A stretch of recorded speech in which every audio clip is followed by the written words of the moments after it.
अगर मोशन रुक गया तो लाइफ भी रुक जाएगी। दिल की धड़कन, खून का बहाव, हवा का चलना सब डिपेंड है मोशन पे। तो हेलो बच्चों, दिस इज योर कृष्णा भैया and I welcome to you all in this new video. तो आज की इस वीडियो में हम पढ़ने वाले हैं क्लास 9th की जो हमारा चैप्टर है, फर्स्ट चैप्टर, जिसका नाम है मोशन, गति। तो आज की इस वीडियो में कंप्लीट एकदम गन शॉट करने वाले हैं। ध्यान समझना, एकदम बहुत ही मजा आने वाला है वीडियो में। वीडियो को शुरू से अंत तक जरूर देखना। आज का जो वीडियो है यार, आप कहोगे कि हाँ भैया आज सच में बहुत ही मजा आया। वीडियो को देख के ही समझ में आ रहा है कि आज मजा आने वाला है। आज हम पढ़ने वाले हैं क्या? आज हम गति चैप्टर पढ़ने वाले हैं। ठीक है, कौन सा चैप्टर पढ़ने वाले हैं? गति चैप्टर। आज एकदम धुआं करने वाले हैं। बढ़ते हैं वीडियो को आगे, स्टेप बाय स्टेप सीखते हैं। तो सबसे पहले यहाँ पे अब हम सीखते हैं, सबसे पहले समझते हैं यार कि विराम और गति। यहाँ पे थोड़ा सा मैं इरेज कर देता हूँ। विराम हमारा चैप्टर है, विराम और गति। यहाँ पे 1 मिनट मैं लिख देता हूँ। देखिए यहाँ पे विराम और गति। देखिए चैप्टर का नाम है गति। सबसे पहले उसका बेसिक समझेंगे। तो एक हेडिंग है विराम और गति। इसको इंग्लिश में क्या बोलेंगे हम लोग? रेस्ट। इसको थोड़ा सा पतला कर लेते हैं। हाँ देखिए, विराम का मतलब जैसे हम लोग समझते हैं विरामावस्था, और गति का मतलब आप मोशन कर रहे हैं, तो रेस्ट एंड मोशन। तो देखिए गति, सबसे पहले यही चैप्टर का नाम है। समझते हैं यार गति होती क्या है, मतलब मोशन क्या है। मोशन क्या है? तो देखिए, वस्तु की स्थिति में समय के साथ परिवर्तन होना गति है। जैसे यहाँ पे एग्जांपल लिया, उदाहरण, उड़ता हुआ हवाई जहाज या कोई पक्षी उड़ रही है। कभी आपने देखा है कि जब मैं अपने घर पे रहता हूँ तो अगर मेरे पक्षी मेरे सिर से उड़ रही है तो फिर थोड़ी देर दिखता हूँ कि वो पक्षी दूर चली जाती है। अब कभी कभी ये भी देखते हैं यार, जहाज उड़ रहा, वो जहाज जा रही है, वो जहाज जा रही है, थोड़ी देर में कुछ बहुत दूर चली जाती है, दिखाई भी नहीं देती। तो मतलब उड़ता हुआ हवाई जहाज या उड़ता हुआ पक्षी, ठीक है, या आप कोई भी एग्जाम्पल ले लें, मतलब कि उसकी स्थिति परिवर्तन होती रहे, उसकी स्थिति परिवर्तन होती रही। चलती गाड़ी कोई हो जाए। आप ये भी देखे हैं, नदी या नाले में, तालाब में मछलियाँ भी तैरती रहती हैं, एक जगह रहती नहीं, वो अपनी स्थिति बदलती रहती, कभी वहाँ कभी वहाँ कभी वहाँ। तो उसकी गति में क्या हो रही है, मतलब कि उसकी स्थिति में क्या हो रही है? परिवर्तन हो रहा है, समय भी लग रहा है। तो वस्तु की स्थिति में समय के साथ परिवर्तन होना गति कहलाती है। उदाहरण है उड़ता हुआ हवाई जहाज। अगला है विराम। विराम का मतलब रेस्ट। रेस्ट में कोई एक लड़का खड़ा है, एक लड़की खड़ी है, मतलब रेस्ट में है। मतलब वस्तु की स्थिति में समय के साथ नहीं बदलती। मतलब यहाँ पे लिख सकते हैं वस्तु की स्थिति, इसको हटाते हैं मैं, वस्तु की स्थिति समय के साथ नहीं बदलती। इसमें क्या है कि अगर आप एक जगह खड़े हैं तो वहीं पे खड़े रहेंगे, हटेंगे नहीं। अगर आप एक जगह पढ़ाई कर रहे हैं तो आप एक ही जगह पे पढ़ाई कर रहे हैं। मान लो कोई टीना यहाँ खड़ी है, कोई हीना यहाँ खड़ी है, कोई बीना यहाँ खड़ी है, कोई लड़का बंटी यहाँ खड़ा है, हटेगा नहीं। तो एक एग्जाम्पल क्या है, मेज पर रखी किताब, आप किताब पढ़े, मेज पे रख दिए या खाट पे रख दिए या कहीं भी रख दिए, तो फिर जब तक आप उसको हटाएंगे नहीं तब तक वो अपनी जगह पे ही रहेगी, है ना। तो वो विरामावस्था में, एक विराम की अवस्था में है, एकदम रेस्ट में है। समझ गए? बढ़ते हैं आगे। अगला है, समझते हैं दूरी। सबसे पहले यहाँ पे पहला हेडिंग है दूरी और विस्थापन। देखिए इसको इंग्लिश में क्या बोलेंगे? Distance and displacement. ध्यान समझना, मजा आने वाला। देखिए दूरी क्या होता है? दूरी किसे कहते हैं? किसी वस्तु द्वारा तय किए गए कुल पथ की लंबाई को क्या कहेंगे? दूरी। किसी वस्तु द्वारा तय किए गए कुल पथ की लंबाई को दूरी कहते हैं। विस्थापन क्या है? प्रारंभिक बिंदु, इसमें ये पॉइंट इंपॉर्टेंट, प्रारंभिक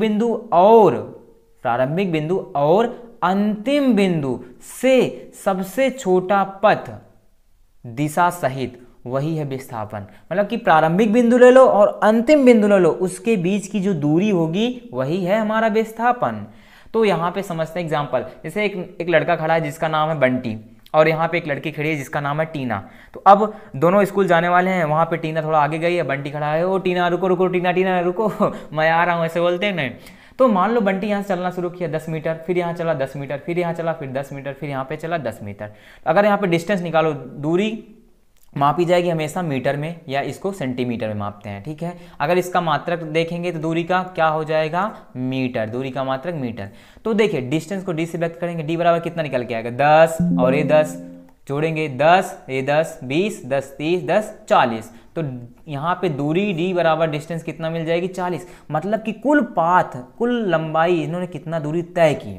समझ में आया? ये 10 और ये 10 20, ये 10 30, ये 10 40, दोनों को जोड़ देना सबको, तो वो दूरी निकलेगी। लेकिन यहीं पे डिस्प्लेसमेंट मतलब विस्थापन क्या निकल के आएगा, देखिए विस्थापन का मतलब मैंने क्या बताया, प्रारंभिक बिंदु, इनिशियल पॉइंट कहाँ से चला था, यहाँ, आना कहाँ है, टीना के पास, यहाँ पे, तो यहाँ के से यहाँ तक की दूरी, यहाँ से यहाँ तक की दूरी, मतलब सीधा सीधा आना है, कहाँ कहाँ, सीधा सीधा आना है, सीधा सीधा एक्चुअल, मतलब कि इनिशियल पॉइंट ये रहा और प्रारंभिक बिंदु ये रहा, मतलब कि एक ऐसा रास्ता जहाँ से हम जल्दी पहुँच जाएं।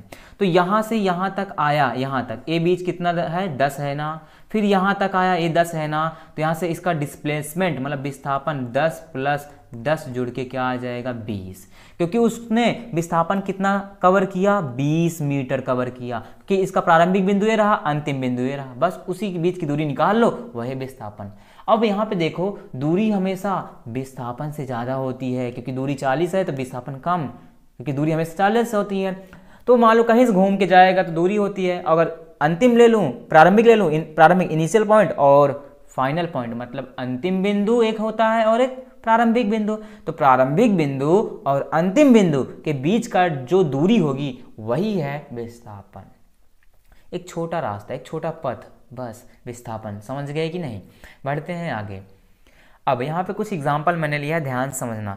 सबसे पहले देखिए, एक लड़का है, यहाँ से चलना स्टार्ट करता है 3 मीटर तक आता है, फिर यहाँ से चलना स्टार्ट करता है 4 मीटर, तो यहाँ से टोटल दूरी निकालूंगा तो क्या निकलेगी पता है? दूरी क्या निकलेगी, यहाँ से 3 चला और 4, इनको जोड़ दो, 3 और 4, 3 4 कितना हो जाएगा 7, तो दूरी कितना कवर किया इन्होंने 7 मीटर। दूरी इसने किसने, यहाँ पे इन्होंने दूरी कितना कवर की 7 मीटर।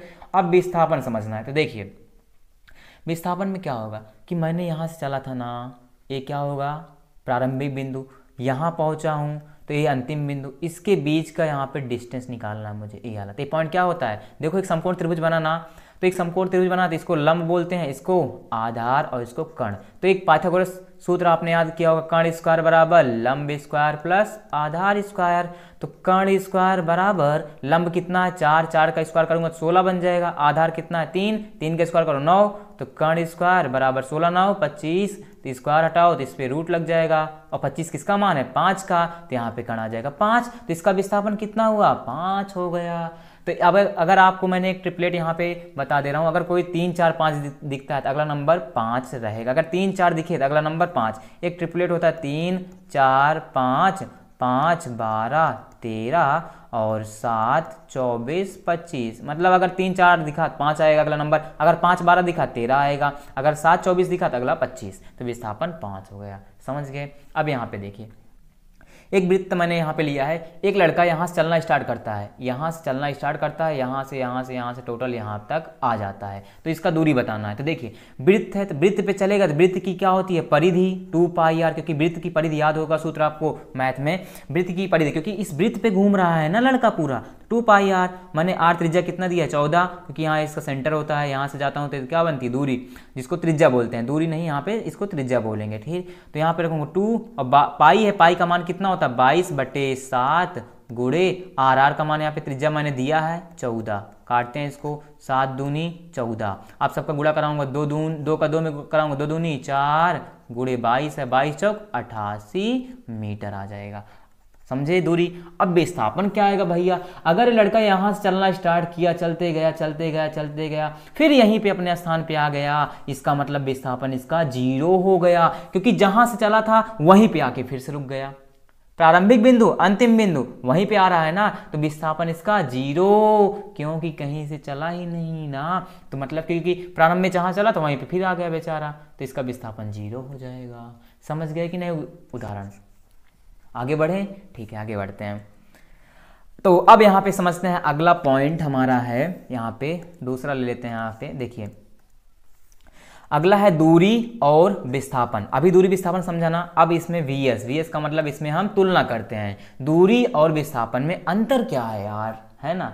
बहुत बच्चे कन्फ्यूजन रहते हैं कि इसमें क्या है अंतर, डिस्टेंस एंड डिस्प्लेसमेंट में व्हाट इज द अंतर बिटवीन डिस्टेंस एंड डिस्प्लेसमेंट, दूरी और विस्थापन में क्या अंतर है। देखिए दूरी समझते हैं पहले, कुल वास्तविक तय की गई पथ की लंबाई ही दूरी है, और दूरी में क्या होता है केवल परिमाण दिशा नहीं हो फिक्स। यहाँ पे किसी भी दिशा में, यहाँ चलना स्टार्ट किए, इधर गए फिर इधर आए, फिर इधर गए फिर इधर गए, तो मतलब कि दिशा फिक्स ही नहीं है यार। आपने 10 मीटर किया, 4 मीटर किया, 5 मीटर गए, तो वहाँ पे तो परिमाण तो फिक्स होता है कि आपने 2 किलोमीटर दौड़ा, 5 किलोमीटर आप गए, ठीक है, घूमे, वॉकिंग किए, तो परिमाण तो फिक्स, लेकिन दिशा नहीं होती। अगला, यह एक अदिश राशि है, क्योंकि आप जानते हैं अदिश राशि क्या होती है, जिसमें दिशा का ज्ञान हो लेकिन परिमाण का ज्ञान ना हो, यह एक अदिश राशि है।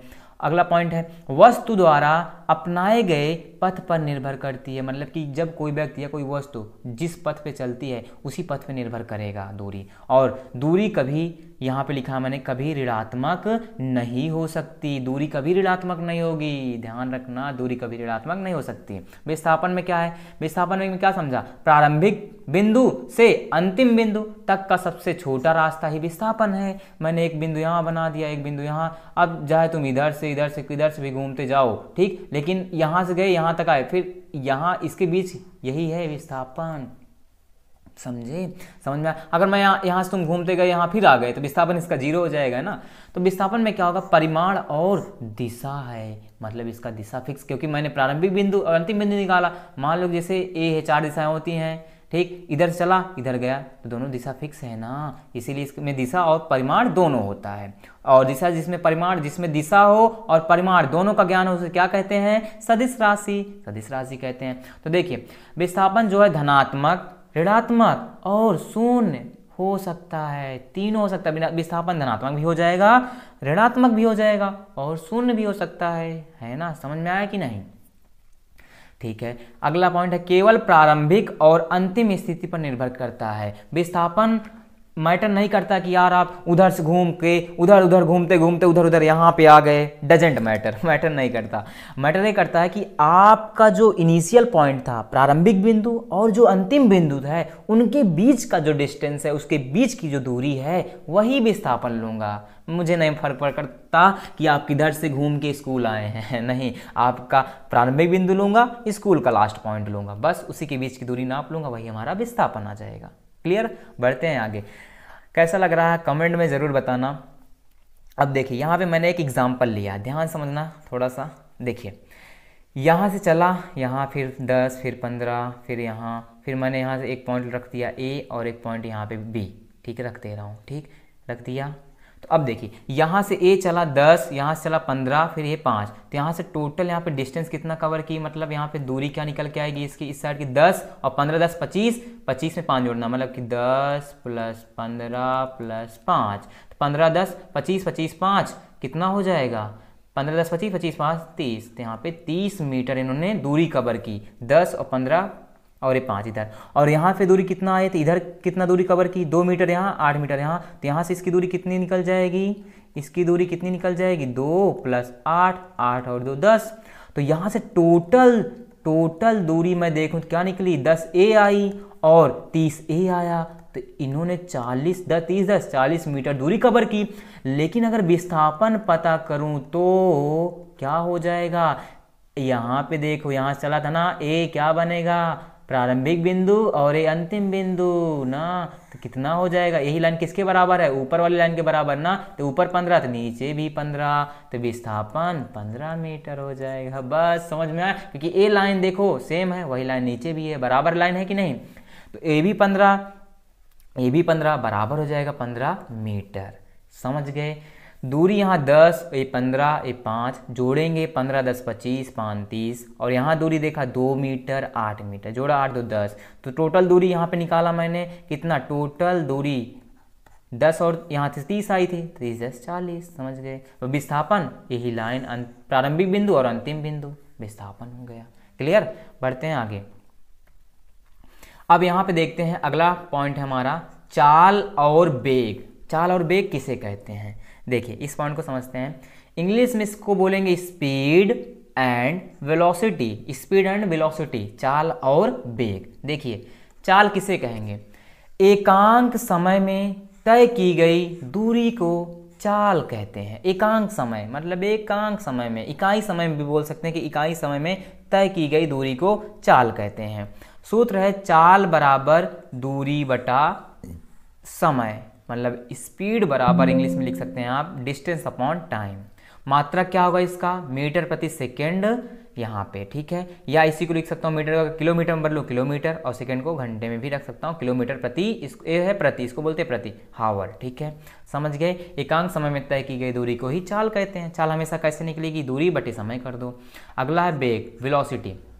वेग किसे कहते हैं, विस्थापन में परिवर्तन की दर को वेग कहते हैं। जैसे जैसे विस्थापन में परिवर्तन आएगा, डिस्प्लेसमेंट जैसे घटेगा बढ़ेगा, क्योंकि डिस्प्लेसमेंट में अभी पढ़ा था जीरो भी हो सकता है, धनात्मक भी हो सकता है, ऋणात्मक भी। जैसे परिवर्तन आएगा उसी को हम वेग कहते हैं, विस्थापन में परिवर्तन की समय दर को वेग। तो सूत्र क्या है, वेग बराबर विस्थापन बटे समय, और मात्रक क्या आएगा, मीटर प्रति सेकेंड या किलोमीटर प्रति हावर। ये हम इसको लिख सकते हैं इसका मात्रक। समझे दोनों। आगे बढ़ते हैं। तो अब यहाँ पे मैंने कुछ यहाँ पे एग्जांपल लिया है, थोड़ा सा इसको हम आपको क्लियर कराते हैं। जैसे देखिए, कन्वर्ट करना, अगर तुम्हें 1 किलोमीटर प्रति घंटे को लिखना है किसमें, मीटर प्रति सेकंड में, तो हमेशा याद रखना किससे गुणा कराऊंगा, 5/18 से, ठीक है। 5/18 से मैं इसको गुणा कराऊंगा। अगर वहीं पे 1 मीटर प्रति सेकंड को बदलना है किलोमीटर प्रति घंटे में, तो मैं उसको गुणा कराऊंगा 18/5। ध्यान रखना, कंफ्यूजन में मत रहना, ठीक है। समझ गए कि नहीं। अगर 1 किलोमीटर प्रति घंटा दिया है कहीं पे, मीटर प्रति सेकंड में बदलने के लिए 5/18 से गुणा। अगर 1 मीटर प्रति सेकंड दिया है, किलोमीटर प्रति घंटे में बदलने के लिए 18/5 से गुणा करा दूंगा, ठीक। तो देखिए यहाँ पे मैंने लिखा 36 किलोमीटर प्रति घंटा, इसको मुझे बदलना मीटर प्रति सेकंड में। तो किलोमीटर प्रति घंटा को मीटर प्रति सेकंड में बदलने के लिए किससे गुणा कराना है, 5/18 से। तो यहाँ पे लिख लेते हैं 36 गुणे किलोमीटर प्रति घंटा, इसके स्थान पे क्या रखूंगा, 5/18 गुणा कराएंगे, 18 दूनी 36, तो ऊपर 2 बचा और 5, 2 और 5 का गुणा कराऊंगा, 5 दूनी 10, तो आ जाएगा 10 मीटर प्रति सेकंड। अगला एग्जाम्पल, यहाँ पे लिखा 72 गुणे, यहाँ पे किससे गुणा कराना मुझे, 5/18 से। काटो 18 चौका 72, तो ऊपर 4 गुणे 5, 4 पंचे 20, तो यहाँ पे आंसर आ गया 20 मीटर प्रति सेकंड, इसका आंसर आ जाएगा। अब यहाँ पे एक नोट पॉइंट है कि नोट क्या है, दिशा के साथ गति वेग है। मतलब कि अगर दिशा के साथ जा रहे हो तो वह गति क्या कहलाएगी, वेग। मैं इसको बहुविकल्पी में, यहाँ पे कोई भी आंसर आ सकता है, एनसीईआरटी का क्वेश्चन है। दिशा के साथ गति, अगर आप एक ही दिशा में गति कर रहे हैं तो उसको हम कहते हैं वेग, वेलोसिटी, ठीक है। समझ गए ना। जैसे देखिए, अब यहाँ पे हम थोड़ा यार समझते हैं कि जो मैंने यहाँ पे 5/18 लिखा है, क्यों लिखा है। देखिए, हम जानते हैं 1 किलोमीटर बराबर 1000 मीटर, समझ गए। और यहाँ पे घंटा बटे में है ना प्रति, तो यहाँ पे 1 घंटे में कितने मिनट, 60, और 1 मिनट में कितने सेकंड, 60 होते हैं कि नहीं, बटे में रख दिया, ठीक। काट देते हैं 1 0 से 1 0, 1 0 से 1 0, ऊपर कितना बचा 10, नीचे 6 छंग 36 को काटेंगे, 2 पंचे 10 और 2 तिहाई 6, यहाँ पे 2 इकन्नम 2, एक बचेगा इधर 2 8 16, तो इसीलिए 5/18 से गुणा कराते हैं। समझ में आया, क्लियर पॉइंट। आगे बढ़ते हैं। अब यहाँ पे ये पॉइंट है अगला, औसत चाल किसे कहेंगे। औसत चाल, औसत चाल क्या है, औसत वेग क्या है, सिंपल सा, कुल दूरी बटे कुल समय को ही औसत चाल कहते हैं। मतलब कि कुल दूरी योग कर लो, कुल समय ले लो, बस टाइम कितना लग रहा है उसी को बोलते हैं औसत चाल। और औसत वेग मतलब कुल विस्थापन कितना हुआ बटे कुल समय। औसत वेग कुल विस्थापन बटे कुल समय को औसत वेग कहेंगे, और कुल दूरी बटे कुल चाल को औसत, कुल दूरी बटे कुल समय को औसत चाल कहेंगे, ठीक है। मतलब total distance upon total time, total displacement upon total time, बस निकल गया। समझ में आया कि नहीं। इस पे अभी मैं आगे क्वेश्चन करूंगा, ठीक है। अब यहाँ पे हम पढ़ते हैं अगला टॉपिक, चाल और वेग। मतलब चाल और वेग में अंतर, difference between speed and velocity. इसमें अंतर क्या है, देखिए सबसे पहला पॉइंट है यहाँ पे, प्रति इकाई समय में तय की गई दूरी ही चाल है। मतलब अगर हर एक समय में, हर एक सेकेंड, हर एक मिनट या हर एक घंटे में जो आप दूरी तय करेंगे वही चाल कहलाती है। दूसरा पॉइंट है, केवल परिमाण दिशा नहीं। मतलब केवल परिमाण है, केवल परिमाण है, दिशा नहीं है। मतलब कि चाल का सिर्फ परिमाण पता रहेगा, दिशा आपको पता नहीं रहेगा, ठीक। और यह एक अदिश राशि है। तीसरा पॉइंट, अदिश राशि का मतलब मैंने पढ़ा है कि जिसका सिर्फ परिमाण होता है और दिशा नहीं होती है, उसे अदिश राशि कहते हैं।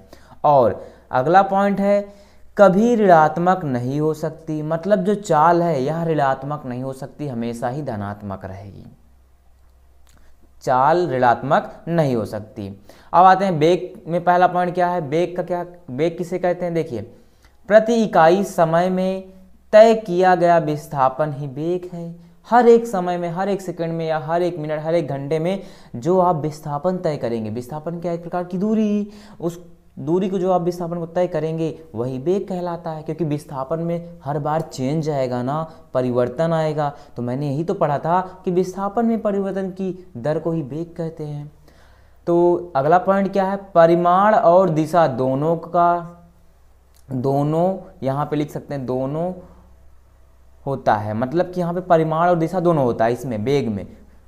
अगर भैया परिमाण और दिशा दोनों है तो एक ऐसी राशि होगी, सदिश राशि होगी, वेक्टर क्वांटिटी होगी, है ना, जिसका परिमाण पता है और जिसका दिशा पता है। आप उत्तर जा रहे हैं आप, या दक्षिण जा रहे हैं आप, 10 किलोमीटर दक्षिण गए, आप 5 किलोमीटर दौड़ के पश्चिम में गए, तो ऐसे ही परिमाण और दिशा दोनों का पता तो सदिश राशि है। और वेग जो है धनात्मक भी हो सकता है, ऋणात्मक भी हो सकता है, शून्य भी हो सकता है, मतलब वेग बढ़ेगा भी, वेग घटेगा भी, और वेग जीरो भी हो जाएगा।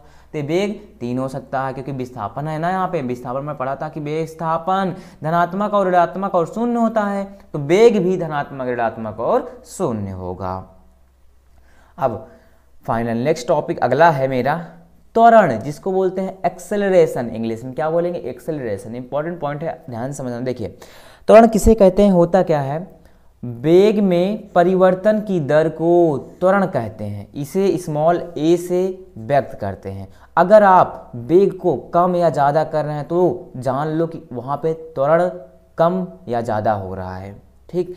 अब ए पहली डिफिनीशन है, इसको आप छोटा लगे आप इसको याद कर लीजिएगा। ये दूसरी एक मैंने लिखा है, जब वेग में परिवर्तन होता है तो उस परिवर्तन की दर को त्वरण कहते हैं। मतलब वेग आप या घटा रहे हैं या बढ़ा रहे हैं या जीरो कर रहे हैं, तो ये चेंज आ रहा है कि नहीं उसके वेलोसिटी में, तो वेलोसिटी में जो परिवर्तन है this is acceleration, change in velocity is called acceleration. मतलब वेग में परिवर्तन की दर ही यार वही rate of change, you can say rate of change, मतलब कि रेट ऑफ चेंज को ही एक्सेलरेशन कहते हैं।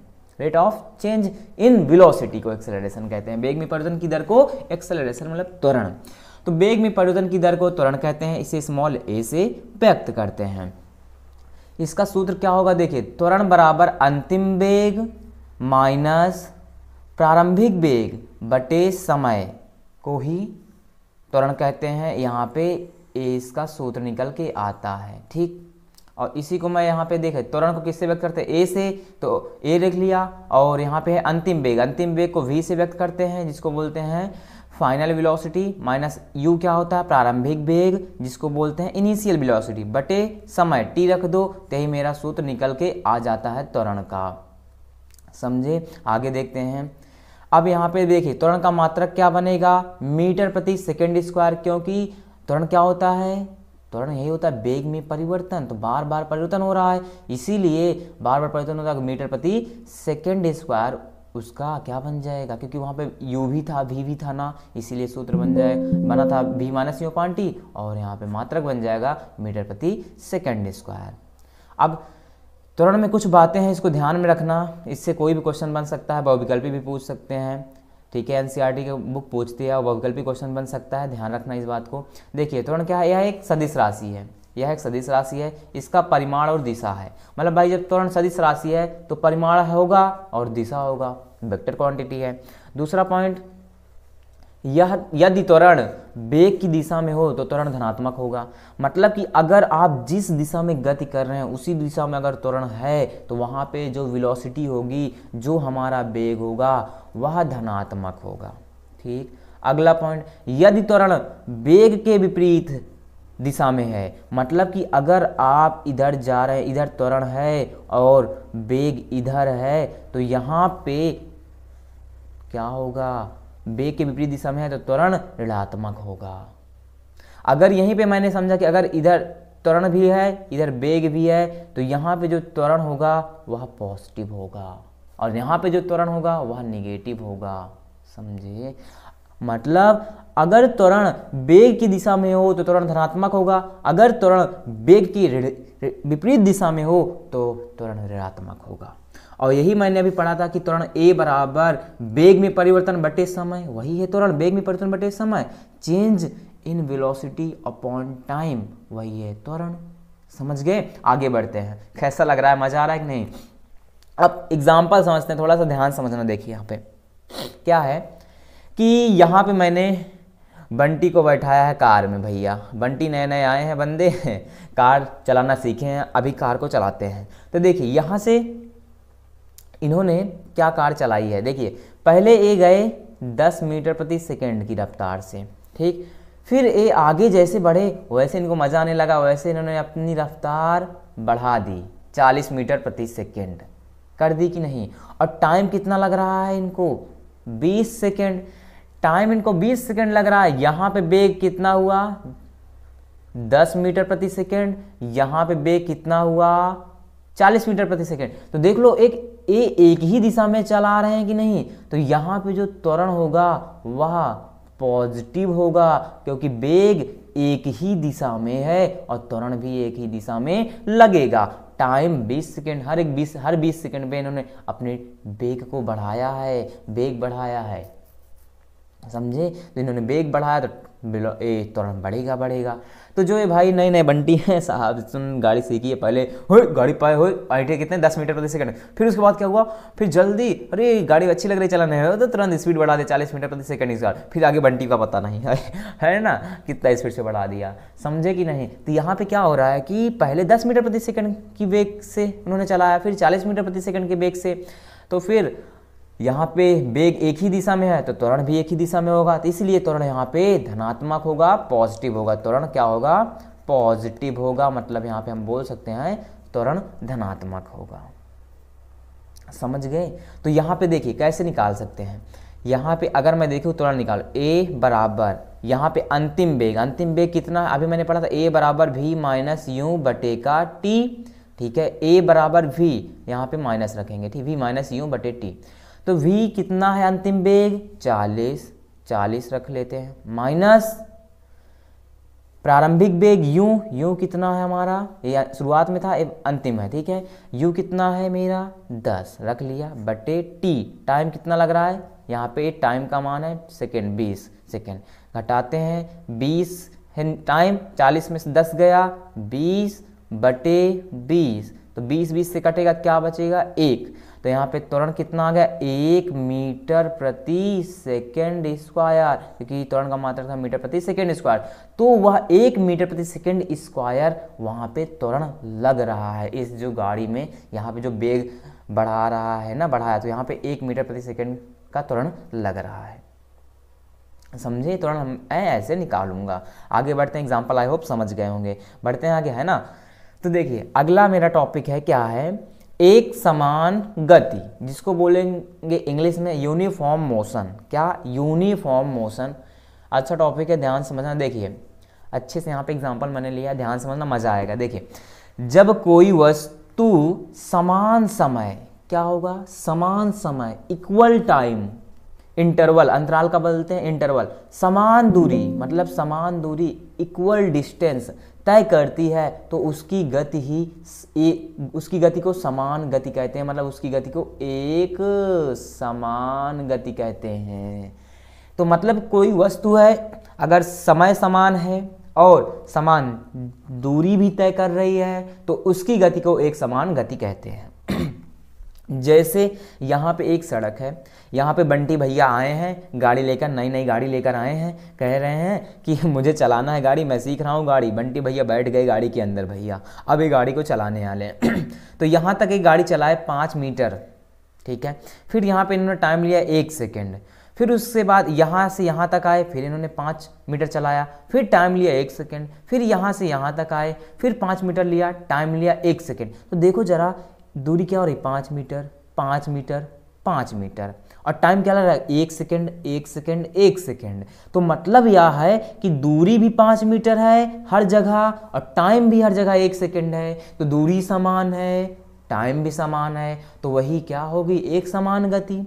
तो तो यहाँ से हम लोग चाल निकाल सकते हैं कि नहीं, कि चाल कितनी चाल से चल रहा है। सूत्र क्या था, बताया था, चाल बराबर दूरी बटे समय, दूरी बटे समय। तो इस पीरियड से यहाँ तक कि इस इंटरवल में, इस पीरियड में कितना चाल होगा, देखिए चाल मन देखा, दूरी कितना है 5 मीटर इसमें, और समय कितना है 1, तो आएगा कितना 5 मीटर प्रति सेकंड चाल, क्योंकि चाल का मात्रा क्या दूरी है तो मीटर, और बटे समय मीटर प्रति सेकंड। तो यहाँ पे चाल कितना हुआ 5 मीटर प्रति सेकंड। यहाँ पे भी आएगा इस टाइम पीरियड में 5 मीटर प्रति सेकंड से आएगा कि नहीं, यहाँ भी, क्योंकि टाइम 1 सेकंड है तो 5 रखेंगे। तो हर एक इंटरवल में हर उसकी चाल भी नहीं बदल रही है ना, चाल 5 मीटर प्रति सेकंड, चाल 5 मीटर प्रति सेकंड, तो चाल भी नहीं बदल रही है ना। तो इसका मतलब क्या हुआ, दूरी समान है, चाल समान है, समय समान है, चाल समान है, तो चाल इक्वल है, समान चाल है, एक समान चाल से भी चल रहा है, तो वही उसकी गति एक समान गति कहलाएगी। और इसकी इसी की चाल को ही एक समान चाल भी कहते हैं वहाँ पे, कि मतलब जब कोई वस्तु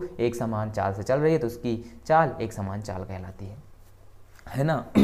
समझ में आया कि नहीं। तो अब इससे 2 पॉइंट ध्यान में रखना। देखिए यहाँ पे जरा कि इसकी चाल तो समान हुई, क्योंकि देखिए हर जगह पे इस टाइम पीरियड में 5 मीटर प्रति सेकंड की रफ्तार से गया, यहाँ भी 5 मीटर प्रति सेकंड की रफ्तार से, चाल तो समान है, लेकिन त्वरण देखो, त्वरण क्या होगा यहाँ पे 0, त्वरण क्या होगा 0, क्यों होगा दिखाते हैं।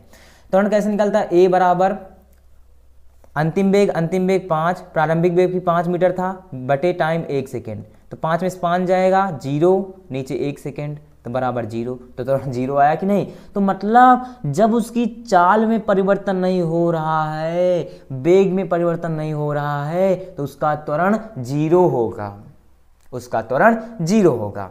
एग्जाम्पल ले लेते हैं, उदाहरण, एक कार स्थिर चाल से चल रही है, भाई उसके वेग में परिवर्तन नहीं हो रहा है, एक ही चाल से चल रही है, हर जगह 5 मीटर की रफ्तार से। भाई नए नए बंटी आए, कह रहे हैं मैं डर रहा हूँ, मैं एक ही रफ्तार से चलूंगा, नहीं मेरी मम्मी मारेगी डांटेगी, है ना, ऐसा बोलेगी। तो भाई नई नई गाड़ी बंटी सीख रहे हैं, तो धीरे रफ्तार से चल रहे हैं, बंटी आ गए भैया, बंटी आ गए, बहुत अच्छा गाड़ी चला रहे हैं। तो एक कार स्थिर चाल से चल रही है। एग्जाम्पल समझ में आया कि नहीं, आई होप समझ गए। आगे बढ़ते हैं, अगला है असमान गति। इसको क्या बोलेंगे इंग्लिश में, non uniform motion, non uniform motion. तो असमान गति, जब कोई वस्तु समान समय, यही पॉइंट मेन रहता है, समान समय अंतरालों में असमान दूरी तय करती है, तो उसकी गति असमान गति कहलाती है। जब कोई वस्तु समान समय अंतरालों में असमान दूरी, मतलब समय तो समान है लेकिन दूरी जो डिस्टेंस कवर कर रही है वह समान नहीं है, समझ में आया, उसी को असमान गति कहते हैं। एग्जाम्पल यहाँ पे समझते हैं, भैया मैंने एक नई गाड़ी लाई, टीना एक नाम की लड़की है, आ गई यहाँ पे टीना, कहती है मैंने एक नई गाड़ी लाई, अब टीना को बैठा दिया इस गाड़ी में, देख रहे हैं टीना बेचारी बैठ गई, अब वो बहुत खुशी है कि मैं गाड़ी चलाऊंगी, टीना खुश, टीना गाड़ी के अंदर बैठ गई। अब नई टीना है, गाड़ी चला रही, देखना ध्यान से अभी। तो पहले टीना गाड़ी पे बैठी, गाड़ी जैसे स्टार्ट की, कार जैसे इन्होंने स्टार्ट किया, वैसे गई 10 मीटर, ठीक है, उसे लगा वाह मैं 10 मीटर चला ली, टाइम लिया 1 सेकेंड, फिर थोड़ी दूर गई और टीना 20 मीटर बढ़ा दी, स्पीड बढ़ा दी, मैं टीना हूँ टीना, तो 20 मीटर स्पीड बढ़ा दी और टाइम ले ली 1 सेकेंड, है ना, 1 सेकेंड ली। और टीना को मजा आने लगा, और टीना फिर बढ़ा दी स्पीड इन्होंने 30, और टीना भाई टीना, लोग इसको कह रहे हो टीना भगाओ, फिर टीना आगे जाके टीना का पता ही नहीं, टीना गई टीना, क्योंकि स्पीड बढ़ाई तो टीना का पता ही नहीं, समझे कि नहीं। तो टीना भाई नई गाड़ी सीखी है, 10 मीटर स्पीड से बढ़ाई, फिर 20 मीटर, फिर 30 मीटर, ओ भाई वेग बढ़ा रही है, तो टीना तू गई ना, टीना तू गई। अब तो टीना का पता ही नहीं चला। तो भाई नई टीना गाड़ी पाई थी, और टीना चलते हैं आगे समझते हैं। देखो यहाँ पे क्या समझे कि जो यहाँ पे वेग है, पहले 10 मीटर था, 10 मीटर मतलब कि 10 मीटर की रफ्तार से भाग रही थी, फिर 20 मीटर गई, फिर 30 मीटर गई, है ना, फिर उसके बाद टाइम 1 सेकंड में, फिर यहाँ पे टाइम 1 सेकंड, फिर यहाँ टाइम 1 सेकंड, मतलब कि यहाँ पे देखो समय क्या है, समान है कि नहीं, 1 सेकंड 1 सेकंड या 2 सेकंड या 3 सेकंड या 4 सेकंड या 1 घंटे 1 घंटे 1 घंटे 2 घंटे 2 घंटे 2 घंटे, समय समान है। लेकिन दूरी जो इन्होंने तय की, पहले 10 मीटर तय किया, फिर 20 मीटर तय की, फिर 30 मीटर तय की, दूरी क्या हुई, अलग हुई कि नहीं। तो अगर मैं इस पॉइंट से इस पॉइंट में इंटरवल निकालूं, चाल यहां से यहां तक का, तो क्या निकल के आएगा। मैंने पढ़ा था चाल बराबर दूरी बटे समय, पढ़ा था कि नहीं। तो दूरी यहाँ पे कितना है, 10 मीटर पहला, समय कितना है 1 सेकेंड, तो यहाँ आएगा 10 मीटर प्रति सेकेंड। और इस पीरियड में निकालूं इसमें, तो यहाँ पे आएगा 20 मीटर प्रति सेकेंड, और इसमें निकला 10 मीटर प्रति सेकेंड। तो यहाँ से चाल 10 मीटर प्रति सेकेंड, फिर 20 मीटर प्रति सेकेंड, फिर आगे बढ़ेगी 30 मीटर प्रति सेकेंड, फिर आगे बढ़ेगी 40 मीटर प्रति सेकेंड। तो टीना भैया खुश हैं, स्पीड बढ़ा रही हैं। तो टीना आ गई, तुम टीना। तो पहले 10 मीटर प्रति, ओ टीना 10 मीटर प्रति सेकेंड की रफ्तार से, फिर 20 मीटर प्रति सेकेंड की रफ्तार से स्पीड बढ़ाई, तो टीना का पता भी नहीं चला, है ना, क्योंकि वो गाड़ी नई नई सीखने हैं, गाड़ी भी गई, टीना भी गई। अरे टीना मत जाना, ठीक है। आगे देखते हैं, इससे कुछ पॉइंट समझते हैं। समझ गए कि नहीं, क्लियर हुआ, मजा आया।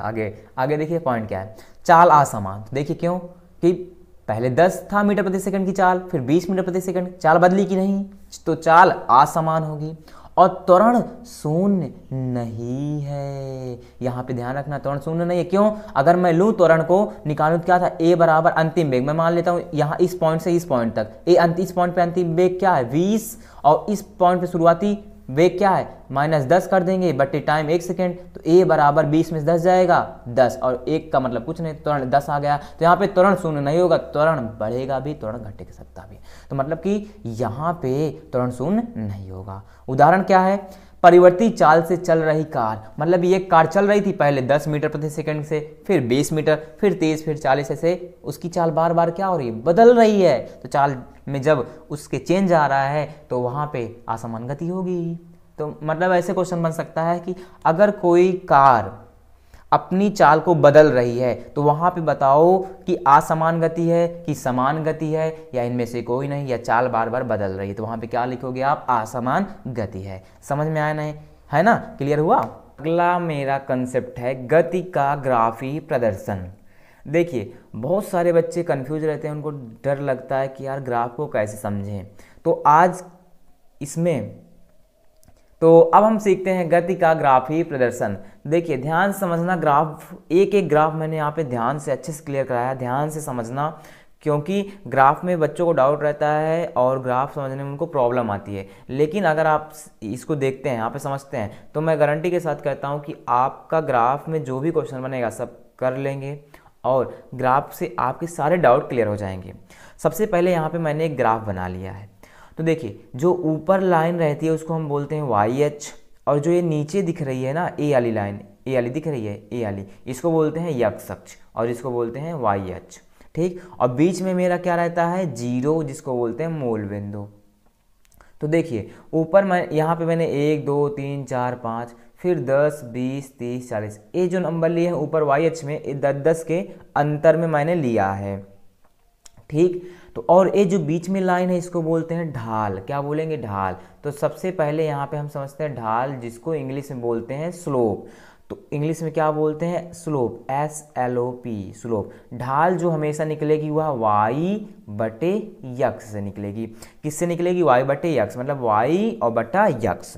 तो देखिए सबसे पहले यहाँ पे मैंने एक पॉइंट लिया है, पहला पॉइंट A, एक दूसरा पॉइंट A। अगर मुझे इस बीच में ढाल निकालना है, स्लोप पता करना, क्या करेंगे, इसके लिए मुझे निकालना पड़ेगा सबसे पहले एक सूत्र। क्या बनता है, ढाल बराबर होता है y2 minus y1 upon x2 minus x1। इस फॉर्मूले को आप क्लास 10th में भी पढ़ेंगे, कैसे आता देखिए। ये जो पॉइंट है 2, इसको बोलेंगे y2 वाला पॉइंट रहेगा, ठीक है, ये वाला पॉइंट। और ये y की दिशा में लूँगा तो y2 वाला रहेगा, x की दिशा, y की दिशा में लूँगा y1, और इधर लूँगा तो x1, फिर x2। तो देखिए सबसे पहले यहाँ पे ढाल निकालते हैं, कितना आएगा इस ग्राफ का ढाल, तो y2, तो ये 2 है, 2 पॉइंट को देख लो, y2, y की साइड जाना है तो 2 है, और y की साइड जाना तो y2 क्या बनेगा 20, फिर माइनस y1, पहला पॉइंट y की दिशा में 10, तो यहाँ पे 10, ठीक, लिख लिया। अब नीचे x2, दूसरा पॉइंट है x2 किस दिशा में आएगा, A1 यहाँ पे आएगा मेरे पास, थोड़ा सा इसको हटाते हैं, मान लो यहाँ पे 3 की दिशा में है, थोड़ा बगल में बना लेते हैं, ठीक है। तो यहाँ पे x2 कितना आएगा 3, फिर माइनस x1 किस पे आएगा 2 पे, तो यहाँ पे 2, तो यहाँ पे घटाते हैं, 20 में से 10 जाएगा 10, 3 में से 2 गया 1, तो इसका जो ढाल निकल के आ जाएगा, ढाल बराबर 10, क्योंकि 1 का मतलब कुछ नहीं नीचे है, समझिए। तो ये मेन फार्मूला होता है हमारे पास ढाल का, y2 माइनस y1 अपान x2 माइनस का x1। समझ गए कि ढाल कैसे निकलती है। आप इस पॉइंट पे भी निकाल सकते हैं, इसको पहला पॉइंट मान लेना, इसको दूसरा पॉइंट, फिर इधर लेकर, फिर इधर, और फिर इधर नीचे, और ये वाला पॉइंट लेकर ढाल निकाल सकते हैं। समझ में आ गया? नहीं ऐसे एक y अक्ष रहेगा और x अक्ष, इसी में मुझे सारे ग्राफ को समझना है, ठीक है। आगे देखते हैं। अब यहाँ पे कुछ ग्राफ का कंसेप्ट समझ लेते हैं। यहाँ पे एक कंसेप्ट है जिसका मैंने नाम रखा है केबीसी कंसेप्ट, कृष्णा भैया कंसेप्ट। क्या? कृष्णा भैया कंसेप्ट। तो देखिए एक एक ग्राफ यहाँ पे एकदम सीक्वेंस वाइज में समझेंगे, बहुत ही मजा आने वाला है। देखिए ध्यान समझना, कंफ्यूज मत रहना, डाउट में मत रहना यार समझ में नहीं आ रहा, बट कुछ नहीं, बहुत अच्छा लगेगा। देखिए क्या है, सबसे पहले मैंने ग्राफ लिया है y अक्ष है और ये x अक्ष है। यहाँ बीच में क्या होता है 0, जिसको बोलते हैं मूल बिंदु, ठीक। सबसे पहले यहाँ पे हम देखेंगे इसकी ढाल क्या होगी। इसकी ढाल बराबर नियत होगी। जब भी तुम्हें ऊपर ऐसे ग्राफ जाता हुआ दिखे तो उसकी ढाल, क्योंकि एक ही नियत चाल से, एक ही वेग से ऊपर जा रहा है, इसकी चाल मतलब इसकी ढाल बदलेगी नहीं, एक ही चाल से, एक ही वेग से ऊपर जा रहा होगा, इसकी चाल बदलेगी नहीं। तो पहला ग्राफ अगर लाइन ऊपर जा रही है, एकदम ऊपर जा रही है, तो उसकी ढाल क्या होगी? नियत होगी। इतना समझे। दूसरे में ढाल बताना है। दूसरे में देखो ढाल, इसकी ढाल क्या होगी? इसकी ढाल होगी बढ़ रही है। क्या हो रही है? बढ़ रही है। इंपॉर्टेंट पॉइंट है इसको, ठीक है, या ध्यान समझना। बढ़ रही कैसे? ढाल देखो यहाँ से जाकर ऐसे उठ रही है, उठ रही है कि नहीं? यहाँ से जाकर ऐसे सू से जा रही, सू से जा रही ना, तो उठ रही है। तो इसका मतलब ये ढाल क्या हो रही है? बढ़ रही है, ठीक। तीसरा पॉइंट क्या है? इसकी ढाल क्या होगी? तीसरे पॉइंट की देखिए, इसकी ढाल जो निकल के आएगी वह आएगी 0। 0 क्यों? क्योंकि देखिए इसकी जो ढाल है, ए लाइन ढाल बताती है। ए दिशा देखो x अक्ष के दिशा में है कि नहीं? ए लाइन किसके दिशा में है? x अक्ष के दिशा में है कि नहीं? इसी में x अक्ष भी है, इसी में ढाल भी है। तो इसकी ढाल जो कि 0, क्योंकि एक ही दिशा पे है, तो एक ही दिशा पे 0 डिग्री का कोण बनता है ना, एक ही दिशा में, समांतर दिशा में, है ना। तो इसीलिए एक ही दिशा में, वो x अक्ष की ही दिशा में ढाल जा रही है, तो सिंपल सा यहाँ पे 0 हो जाएगा ढाल। समझ गए कि नहीं? ठीक। अगर मान लो कि इस दूसरे पॉइंट में अगर मैं यहीं पे कोई ऐसा ग्राफ बना देता इस तरह, और यहाँ ऊपर जा रहा था और कोई ऐसे जिग करता जाता था, तब भी मानता कि हाँ ढाल बढ़ रही है, क्योंकि जिग ऐसे बढ़ रहा है, ठीक है, ढाल बढ़ रही है। समझ में आया? और यहाँ पे ढाल 0। अगला चौथा पॉइंट यहाँ पे देखिए, इसका मतलब क्या? y अक्ष है, x अक्ष है, मतलब कि ए लाइन जो है नीचे की दिशा में आ रही। कहाँ आ रही? नीचे की दिशा में आ रही। तो जब हम ऊपर से नीचे आते हैं तो क्या करते हैं? घटते हैं ना, घटते हैं, तो ढाल यहाँ पे घटेगी, तो मतलब ढाल किस में जाएगी? ऋणात्मक होगी, क्योंकि घट रही, घटने को क्या बोलता हूँ? ऋणात्मक। तो इस ग्राफ में ढाल ऋणात्मक होगी, क्योंकि 100 से नीचे आ रही, 100 से नीचे आ रही। समझ गए कि नहीं?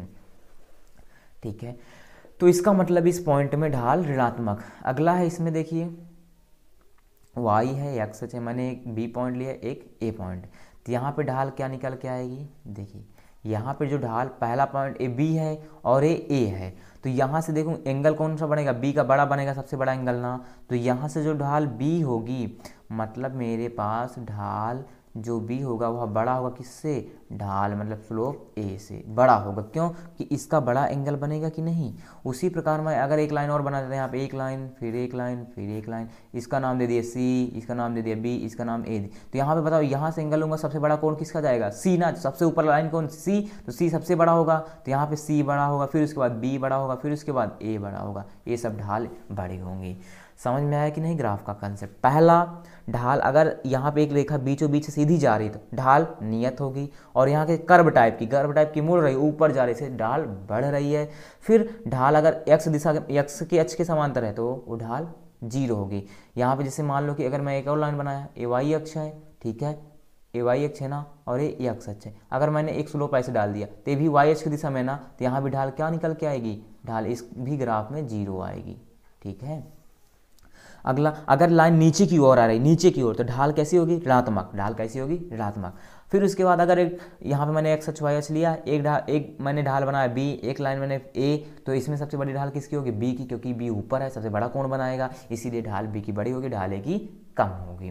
तो केबीसी कंसेप्ट समझ में आया, कृष्ण भैया कंसेप्ट समझ में आया होगा ना, कैसा लगा, अच्छा लगा। बढ़ते हैं आगे। अब यहाँ पे समझते हैं एक एक पॉइंट। अगला है अब मेरा दूरी समय ग्राफ, मतलब डिस्टेंस टाइम ग्राफ। यहाँ पे समझते हैं। सबसे पहले एक ग्राफ मैंने लिया है, ठीक है, जो वाई अक्ष की दिशा में होगा, क्या, जो वाई अक्ष की दिशा में होगा। यहाँ पे मैंने एक्स वाला बोला, ए एक्स पॉइंट होगा, ठीक है, यहाँ पे कुछ नहीं है, ठीक। तो देखिए यहाँ पे मैं ले 10 20 30, यहाँ पे मैं एक पॉइंट बना देता हूँ 40। तो देखिए जो वाई अक्ष की दिशा में होगा वो दूरी को रिप्रेजेंट करेगा, मतलब दूरी का मात्रक मीटर में होता है, और जो यक्ष की दिशा में होगा वह समय बताएगा, सेकंड, कितना समय लग रहा है। ये अगर दूरी जा रहा है, जैसे 20 मीटर गया, 40 मीटर गया, 60 मीटर गया, तो ये दूरी को बताएगा। और नीचे कितना सेकंड लग रहा है, 10 सेकंड, 20 सेकंड, 30 सेकंड, 40 सेकंड, मतलब नीचे समय सेकंड में रहेगा। यहाँ पे दूरी सेंटीमीटर में भी कर सकता है पहले, ठीक है, समय घंटे में भी, क्योंकि वहाँ पे घंटे में देगा, मिनट में बदलूंगा, फिर सेकंड में बदलूंगा, तो पहले हमने मीटर और सेकंड में लिया, ठीक है। तो सबसे पहले यहाँ पे देखना, हमने अभी बताया कि ढाल कैसे निकलती है। ये लाइन अभी दिखा ना, अभी मैंने पहला पढ़ा था, यहाँ पे ढाल क्या थी बताओ, यहाँ पे ढाल क्या थी, नियत थी ना। तो ढाल हमेशा कैसे निकलता था, वाई बटे यक्स से, ऐसे समझा था कि नहीं। तो देखिए सबसे पहले एक ग्राफ चाल को बताएगा। हम जानते हैं चाल बराबर क्या होता है, दूरी बटे समय होता है कि नहीं, चाल बराबर दूरी बटे समय, ठीक। तो इतनी चीज़ तो मैं जानता हूँ। तो इसका मतलब ये हुआ क्योंकि y क्या प्रेजेंट कर रहा है, दूरी, और x क्या बता रहा है, समय। तो ऐसे निकला, मतलब जो ढाल है वह चाल के बराबर है। तो क्या कंसेप्ट यहाँ समझ में आता है कि जो दूरी और समय ग्राफ है, इसकी जो ढाल होगी वह बराबर आएगी चाल के। इम्पोर्टेंट पॉइंट है, ध्यान रखना। पूछ सकते हैं कोई भी सर यहाँ पे स्कूल में कि जो दूरी समय ग्राफ है वह क्या रिप्रेजेंट करता है, क्या बताता है, उसकी ढाल क्या बताती है, किसके बराबर होती है, उसकी ढाल चाल के बराबर होती है। क्योंकि अभी मैंने बताया कि ढाल वाई बटे एक्स है, वाई में क्या है दूरी और एक्स में क्या है समय। तो मैं जानता हूँ चाल बराबर दूरी बटे समय, तो चाल बराबर दूरी बटे समय, तो जो ढाल बताएगी वह चाल को बताएगी। तो यहाँ से अब पहला पॉइंट क्या रहा, याद रखना कि इसकी जो चाल होगी भाई, जब यहाँ पे मैंने अभी देखा था पहला ग्राफ, ढाल नियत है, तो इसकी चाल भी क्या होगी, नियत रहेगी, मतलब कांस्टेंट रहेगी, एक ही वेग से बढ़ रही होगी, एक ही चाल से बढ़ रही होगी, आगे जा रही होगी। पहला पॉइंट। एंड दूसरा पॉइंट, एक ग्राफ नंबर 1 है, ठीक है, दूरी समय ग्राफ का। दूसरा पॉइंट क्या है यहाँ पे रखना है, एक किस गति में है, इसको बोलेंगे एक समान गति। मैं ऐसे ग्राफ बना के दे दूंगा, पूछूंगा कि इसमें कि चाल क्या है, नियत है एक, और इसकी गति कैसी, एक समान गति, क्योंकि देख रहे हो ना एक ही गति से ए वेग, ये जो ग्राफ है एक ही गति से ऐसे ऊपर की ओर जा रहा है, ऊपर की ओर जा रहा है, इसकी गति नहीं बदल रही है, एक समान गति है, यूनिफॉर्म मोशन है। समझ गए कि नहीं। एक ग्राफ में पहला दूसरा पॉइंट क्लियर हुआ, ठीक है। क्योंकि अभी मैंने समझा था ना कृष्णा भैया वाला कंसेप्ट में कि ये अगर लाइन ऊपर है तो इसका चाल तो नियत होगी, क्योंकि ढाल नियत है तो चाल भी नियत रहेगी, और एक ही समान गति से ये ऊपर जा रही है। आगे बढ़ते हैं, दूसरा ग्राफ यहाँ पे देखते हैं। दूसरा ग्राफ यहाँ पे देखिए, एक ग्राफ कैसा है, दूरी मीटर में, समय सेकंड में। यहाँ पे 0 है, फिर 2 4 6, यहाँ पे कोई भी पॉइंट मान सकते, मैंने 2 4 6 समय लिया है सेकंड, क्योंकि 2 2 के अंतर पे। उसी प्रकार 2 8 14, दूरी को किसी के अंतर में ले, 2 में 6 जुड़ेगा 8, 6 में 8 में 6 जुड़ेगा 14, आएगा कि नहीं। मतलब कि आप डिफरेंस में ले सकते हैं, कुछ भी आप यहाँ पे नंबर मान सकते हैं, कोई दिक्कत नहीं है। तो सबसे पहले इसकी ढाल मैं देखूँ तो क्या आएगी इसकी ढाल, ध्यान देखो ध्यान से, इसकी ढाल वही होगी ना, क्योंकि इसकी ढाल क्या रिप्रेजेंट करेगी, अभी मैंने पढ़ा था दूरी समय ग्राफ का, ढाल क्या बताती है, चाल को रिप्रेजेंट करती है, ठीक है। तो इसका पहला पॉइंट क्या रखना है, इसकी चाल क्या होगी। ध्यान रखो, एक ग्राफ यहाँ से उठा, फिर यहाँ से उठा उठा उठा, ऊपर जा रहा ऊपर जा रहा ऊपर जा रहा ऊपर जा रहा है ना, ऊपर जा रहा, क्या होगा, बढ़ रही है। तो इसकी चाल क्या होगी, बदलेगी। बदलेगी मतलब कि इसकी चाल बढ़ेगी, तो हर बार कभी यहाँ पहले कम थी, फिर आगे गई, फिर ज़्यादा, फिर से गई ज़्यादा, फिर ज़्यादा, मतलब कि बदल रही है, चाल बदलेगी इस ग्राफ की।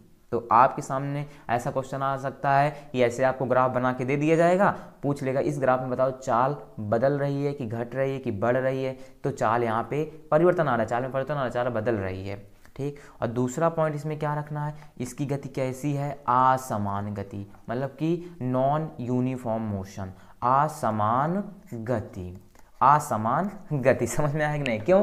क्योंकि यार देखो पहले गति कैसे यहाँ से चली यहाँ तक गति की, फिर उसके बाद गति बढ़ी, फिर उसके बाद गति बढ़ी, तो मतलब कि इसकी गति में चेंज आ रहा है, तो इसकी गति असमान, कभी कम ज़्यादा कभी कम ज़्यादा, तो असमान गति। समझ में आया ना? दो पॉइंट यहाँ पे ए क्लियर हुआ इस ग्राफ का। आगे बढ़ते हैं। अब यहाँ पे हम समझते हैं, यहाँ पे थोड़ा सा मैंने एक पॉइंट अभी मिस कर दिया है, यहाँ पे एक और पॉइंट ले लेते हैं। जैसे यहाँ पे एक ग्राफ और तीसरा, देखिए क्या है, एक ग्राफ ऐसे रहेगा तुम्हारे पास, ठीक है, और मैंने एक ऐसी लाइन बना दिया, ये x अक्ष और ये y अक्ष, ये तीसरा पॉइंट है, ठीक है। तो यहाँ पे 0 रहेगा और यहाँ पे 10, यहाँ पे 20, यहाँ पे 30, 10 के अंतर में ले रहा हूँ, और यहाँ पे मेरे पास है 20, ठीक। तो सबसे पहले यहाँ से मैं एक ग्राफ, एक लाइन, एक ढाल बना दी, एक लाइन इसी 20 पॉइंट से, ठीक है, एक ढाल बना दी।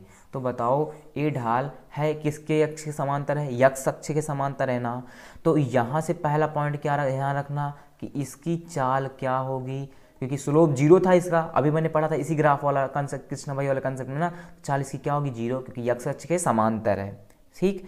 तो अब लेकिन और दूसरा पॉइंट इसमें क्या याद रखना है कि इस कंडीशन में जो हमारा शरीर है वह विरामावस्था में रहेगा, मतलब जो बॉडी रहेगी इस कंडीशन में, क्योंकि चाल 0 है, मतलब कि खड़ा है, एकदम खड़ा है, एक ही स्थान पर खड़ा है, तो इसकी जो शरीर होगी, मतलब कि यहाँ पे जो बॉडी है, कोई वस्तु रहेगी, वह किस अवस्था में रहेगी, विश्राम अवस्था में, मतलब कि रेस्ट में है, विश्राम अवस्था में है, ठीक। क्योंकि x अक्ष के समांतर ही है, एक ही समांतर है, तो ये बॉडी, अभी कोई भी वस्तु जो ऑब्जेक्ट रहेगा यहाँ पे, वह विश्रामावस्था में रहेगा। 2 पॉइंट क्लियर हुए, इस ग्राफ का भी समझ गए। अभी मैंने क्या पढ़ा था, दूरी समय ग्राफ। अब समझते हैं वेग समय ग्राफ, ठीक। दूरी समय ग्राफ क्लियर हुआ, समझ गए कि किस ग्राफ में मुझे क्या चाल होगी, किस ग्राफ की चाल क्या, कौन सी गति होगी। अब हमारा पॉइंट ये है वेग समय ग्राफ। तो देखिए अब इसको आसानी से समझते हैं। हाँ देखिए, सबसे पहले जो y है, वह y अक्ष की जो दिशा है वह वेग को रिप्रेजेंट करेगा, मतलब वेग को बताएगा यार, और जो x है वह समय को रिप्रेजेंट करेगा, मतलब सेकंड में। तो अब वेग किस में मापा जाता है, मीटर प्रति सेकंड में, समझे कि नहीं। तो सबसे पहले यहाँ पे समझेंगे, देखिए जो वेग समय ग्राफ है इसकी ढाल क्या आएगी, ढाल इसकी आएगी, अभी मैंने बताया था y ऊपर y बटे x, इतना समझे। फिर अब y में क्या है, y के ऊपर क्या है, वेग मैंने लिया है, ठीक, और नीचे x क्या है, समय लिया है, ठीक, बराबर। फिर उसके बाद वेग कैसे निकलता है, वेग में परिवर्तन होता है कि नहीं, v माइनस यू बटे टाइम t, ठीक। और v माइनस यू बटे टाइम टी, एक किसके बराबर है, याद करो, मैंने त्वरण के बराबर बताया था कि नहीं सूत्र, a बराबर v माइनस यू बटे टी। तो यहाँ पे अब क्लियर होता है कि जो वेग समय ग्राफ है यह त्वरण को बताता है, किसको बताएगा, मोस्ट इंपोर्टेंट पॉइंट, त्वरण को बताता है, ठीक। जो वेग समय ग्राफ है यह त्वरण को बताता है, यहीं से निकल के आया कि नहीं, समझे। तो अब यहाँ से पॉइंट नंबर 1, तो देखिए यहाँ पे मैंने समय में लिया 10 सेकेंड, 20 सेकेंड, 30 सेकेंड, वाई में लिया 20, 40, 60, 20 के अंतर पे, और यहाँ पे 10 के अंतर पे, दिक्कत नहीं, आप कोई भी पॉइंट रख लेना, ठीक। तो सबसे पहले यहाँ पे हम बताएंगे कि इसकी त्वरण क्या होगी, मतलब इस ग्राफ का त्वरण क्या होगा। तो देखिए अभी मैंने इस ग्राफ को पढ़ा था ना, त्वरण, एक ग्राफ ऐसे जा रहा है, ऐसे ऊपर ही है एक ही दिशा में, तो मतलब यहाँ पे त्वरण नियत रहेगा, कांस्टेंट रहेगा, मतलब इस ढाल ही है तो ढाल किसके बराबर, त्वरण, तो यहाँ पे त्वरण नियत रहेगा, इसका त्वरण कांस्टेंट रहेगा, बढ़ेगा ना ही घटेगा, क्लियर। अब दूसरा पॉइंट यहाँ पे, इसकी गति कैसी होगी, इसकी गति होगी समान त्वरण के साथ, समान त्वरण के साथ इसकी गति होगी, समान त्वरण गति, मतलब समान त्वरण होगा, यहाँ पे गति कैसी होगी, समान त्वरण के साथ एक गति करेगा। क्यों, क्योंकि त्वरण समान है, त्वरण नियत है, त्वरण नियत है, तो मतलब कि हर जगह इसका त्वरण मान लो निकालूंगा, जैसे मान लो हर जगह 10 मीटर प्रति सेकंड की स्क्वायर तो त्वरण है हर जगह, ठीक। इसका गति कैसा होगा, समान त्वरण जैसा, ठीक। समझ में आया कि नहीं, ग्राफ समझ गए। पहला ढाल y बराबर x, क्योंकि y और नीचे x है, और y के साइड में क्या है, वेग, वेग रख लिया, नीचे x की साइड में क्या है, समय। तो वेग क्या होता है, वेग में परिवर्तन आता है v माइनस यू बटे टी, और क्या होता है v माइनस यू बटे टी किसके बराबर, ए के बराबर, समय टी को रिप्रेजेंट करता है ना। और ए क्या होता है, त्वरण, तो ढाल वेग समय ग्राफ ढाल क्या बताता है, त्वरण को बताएगा। क्लियर। और त्वरण क्या होगा, नियत, क्योंकि ए ऐसे ऊपर उठ रहा है, बस एक ही नियत चाल से मतलब नियत त्वरण से उठ रहा है तो कांस्टेंट रहेगा इसका त्वरण। और गति कैसी होगी, समान गति, क्योंकि भाई ऊपर जा रहा है इसी दिशा में नहीं कहीं मुड़ेगा, तो ऊपर जा रहा है समान त्वरण। ठीक है, क्लियर। आगे दूसरा ग्राफ यहाँ पे देखते हैं इसका। दूसरा ग्राफ है मेरे पास ए वाई एच और ए एक्स अक्ष है ना। अब देखिए यहाँ पे ग्राफ ऐसे धीरे से क्या हो रहा है, उठ रहा है ना। तो यहाँ पे पहला पॉइंट क्या करना है, इसमें बताना है त्वरण। और त्वरण क्या होगा, बदलेगा। क्यों, अभी मैंने देखा था त्वरण बदलेगा, त्वरण में चेंज आएगा। यहाँ से ग्राफ ऐसे उठा फिर उठा फिर उठा फिर उठा फिर उठा, ऊपर उठते उठते जा रहा है ना, तो ग्राफ बढ़ रहा है, तो इसका जो ढाल होगी बढ़ रही है, तो त्वरण भी बढ़ेगा। बढ़ेगा मतलब बदलेगा। ठीक। और दूसरे पॉइंट में इसमें क्या रहेगा, असमान त्वरण, असमान त्वरण। क्यों भैया, क्योंकि इसका ग्राफ पहले यहाँ कुछ त्वरण होगा, फिर यहाँ कुछ त्वरण, फिर आगे यहाँ कुछ त्वरण, पहले थोड़ा फिर ज़्यादा फिर उससे ज़्यादा ऐसे बढ़ रहा है कि नहीं, तो इसका त्वरण क्या होगा, असमान त्वरण होगा। क्लियर हुआ। ये 2 पॉइंट इस ग्राफ में ध्यान रखना है। त्वरण कैसा रहेगा, ग्राफ दे दिया, आपके पास क्वेश्चन आ गया कि ये ग्राफ में बताओ, इस वेग समय ग्राफ का है, इसमें बताना है तुम्हें कि त्वरण इसका क्या होगा, इस ग्राफ का। तो त्वरण क्या होगा, बताओगे, बदलेगा। और गति कैसी हो रही है, इसकी गति कैसी हो रही है, इसमें कैसा जा रहा है, इसका असमान, मतलब गति कैसा हो रहा है, असमान त्वरण के रूप में। ठीक है, आगे देखते हैं। अगला तीसरा ग्राफ है मेरा देखिए तीसरा ग्राफ क्या है कि यहाँ पे मैंने 0 फिर 10 सेकेंड 20, यहाँ पे समय सेकेंड में मापते हैं ना, तो फिर वहाँ पे 20। और यहाँ पे देखो ये जो ढाल है किसके समांतर है, एक्स अक्ष के समांतर है कि नहीं। तो जब ये ढाल एक्स अक्ष के समांतर है तो पहला पॉइंट यहाँ पे समांतर है, त्वरण तुरंत क्या हो जाएगा, 0, त्वरण 0 हो जाएगा ना।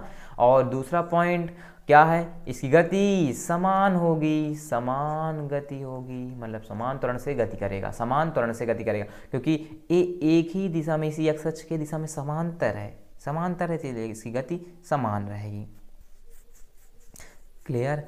तो इस ग्राफ में आपको ये समझ में आता है, जब भी एक्स अक्ष के कोई ग्राफ समांतर है तो जान लो वहाँ पे त्वरण इस ग्राफ में 0 होगा, क्योंकि इसकी ढाल 0 होगी, तो त्वरण, क्योंकि मैं समझ रहा हूँ वेग समय का, वेग समय ग्राफ त्वरण को बताता है, तो इसकी ढाल 0 होगी तो त्वरण भी 0 होगा। गति कैसी, समान, मतलब समान त्वरण से गति कर रहा है। अगला यहाँ पे चौथा ग्राफ मेरे पास ये है।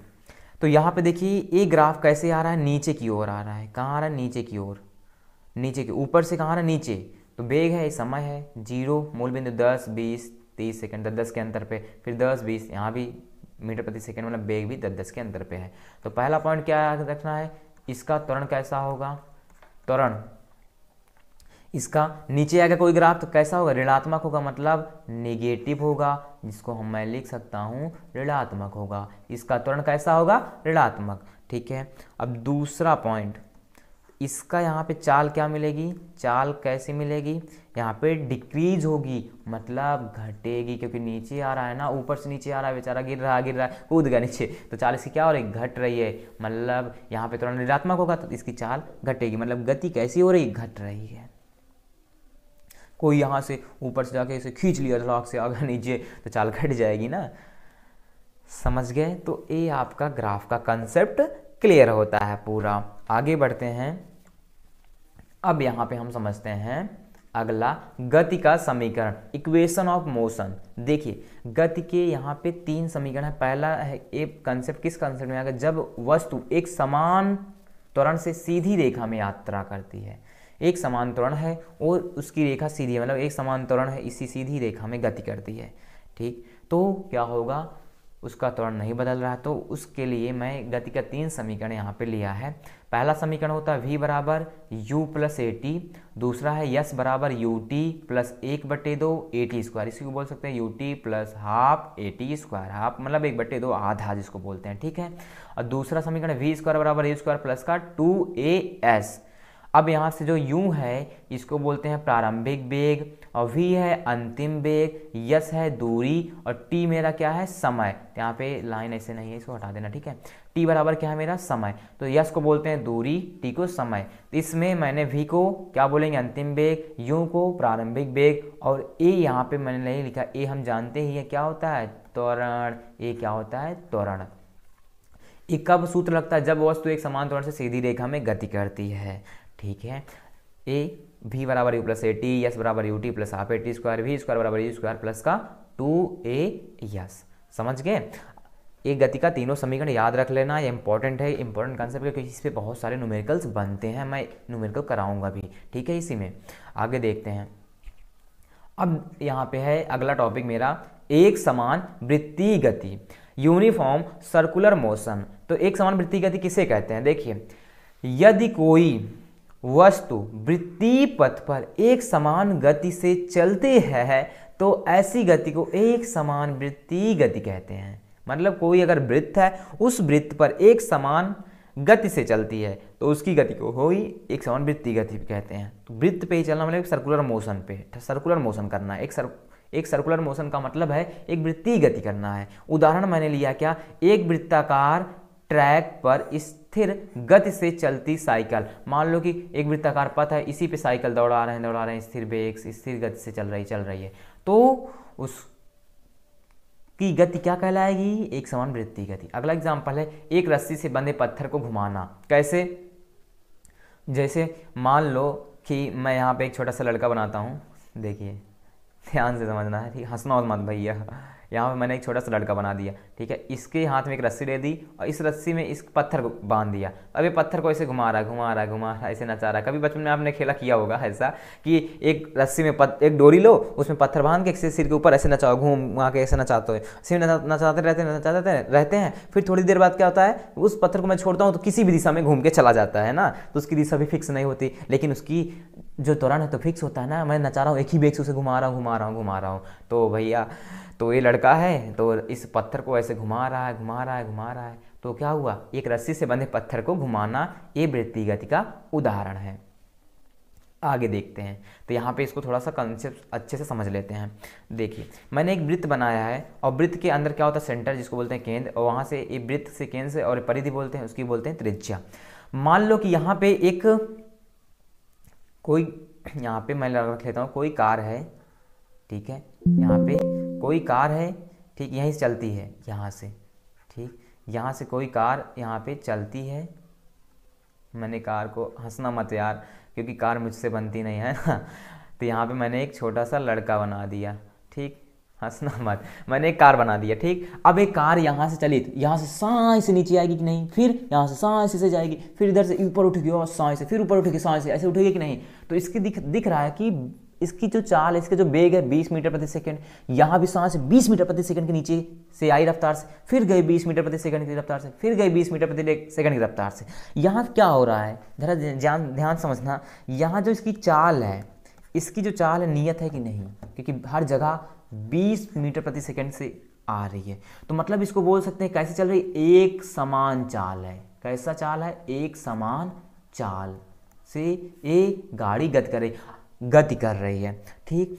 और लेकिन यहाँ पे दूसरा पॉइंट, अगर मुझे वेग बताना है तो वेग 2 पॉइंट होता है। वेग का एक तो परिमाण, ठीक है, और एक तो इसकी दिशा, ठीक। तो इसका जो परिमाण दिख क्या रहा है, परिमाण तो समान है कि नहीं, परिमाण समान है, क्योंकि 20 मीटर प्रति सेकेंड, फिर 20 मीटर प्रति सेकेंड, फिर 20 मीटर प्रति सेकेंड, फिर 20 मीटर प्रति सेकेंड।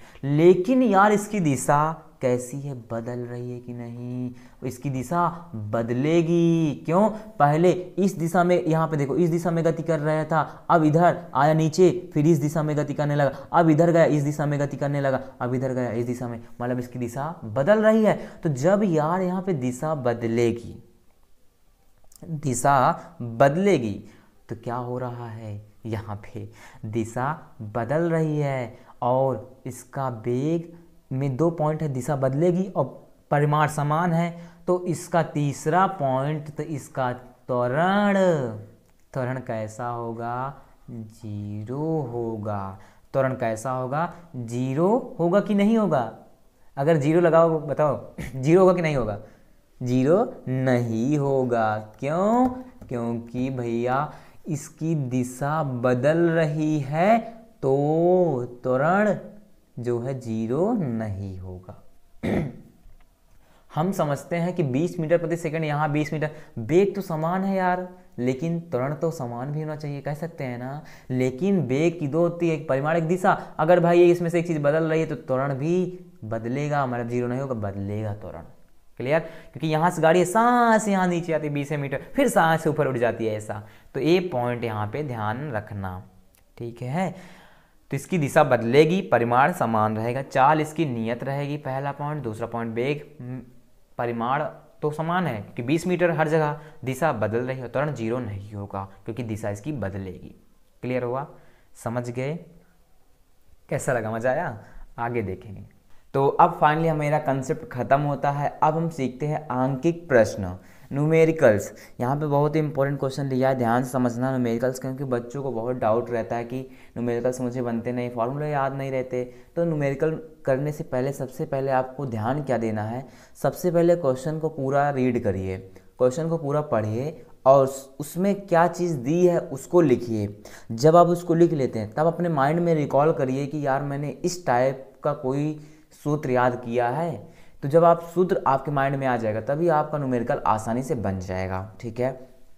तो यहाँ पे पहला क्वेश्चन है, एक ट्रेन 20 मीटर प्रति सेकेंड से चल रही थी, उसने 100 मीटर दूरी तय करते हुए रुक गई।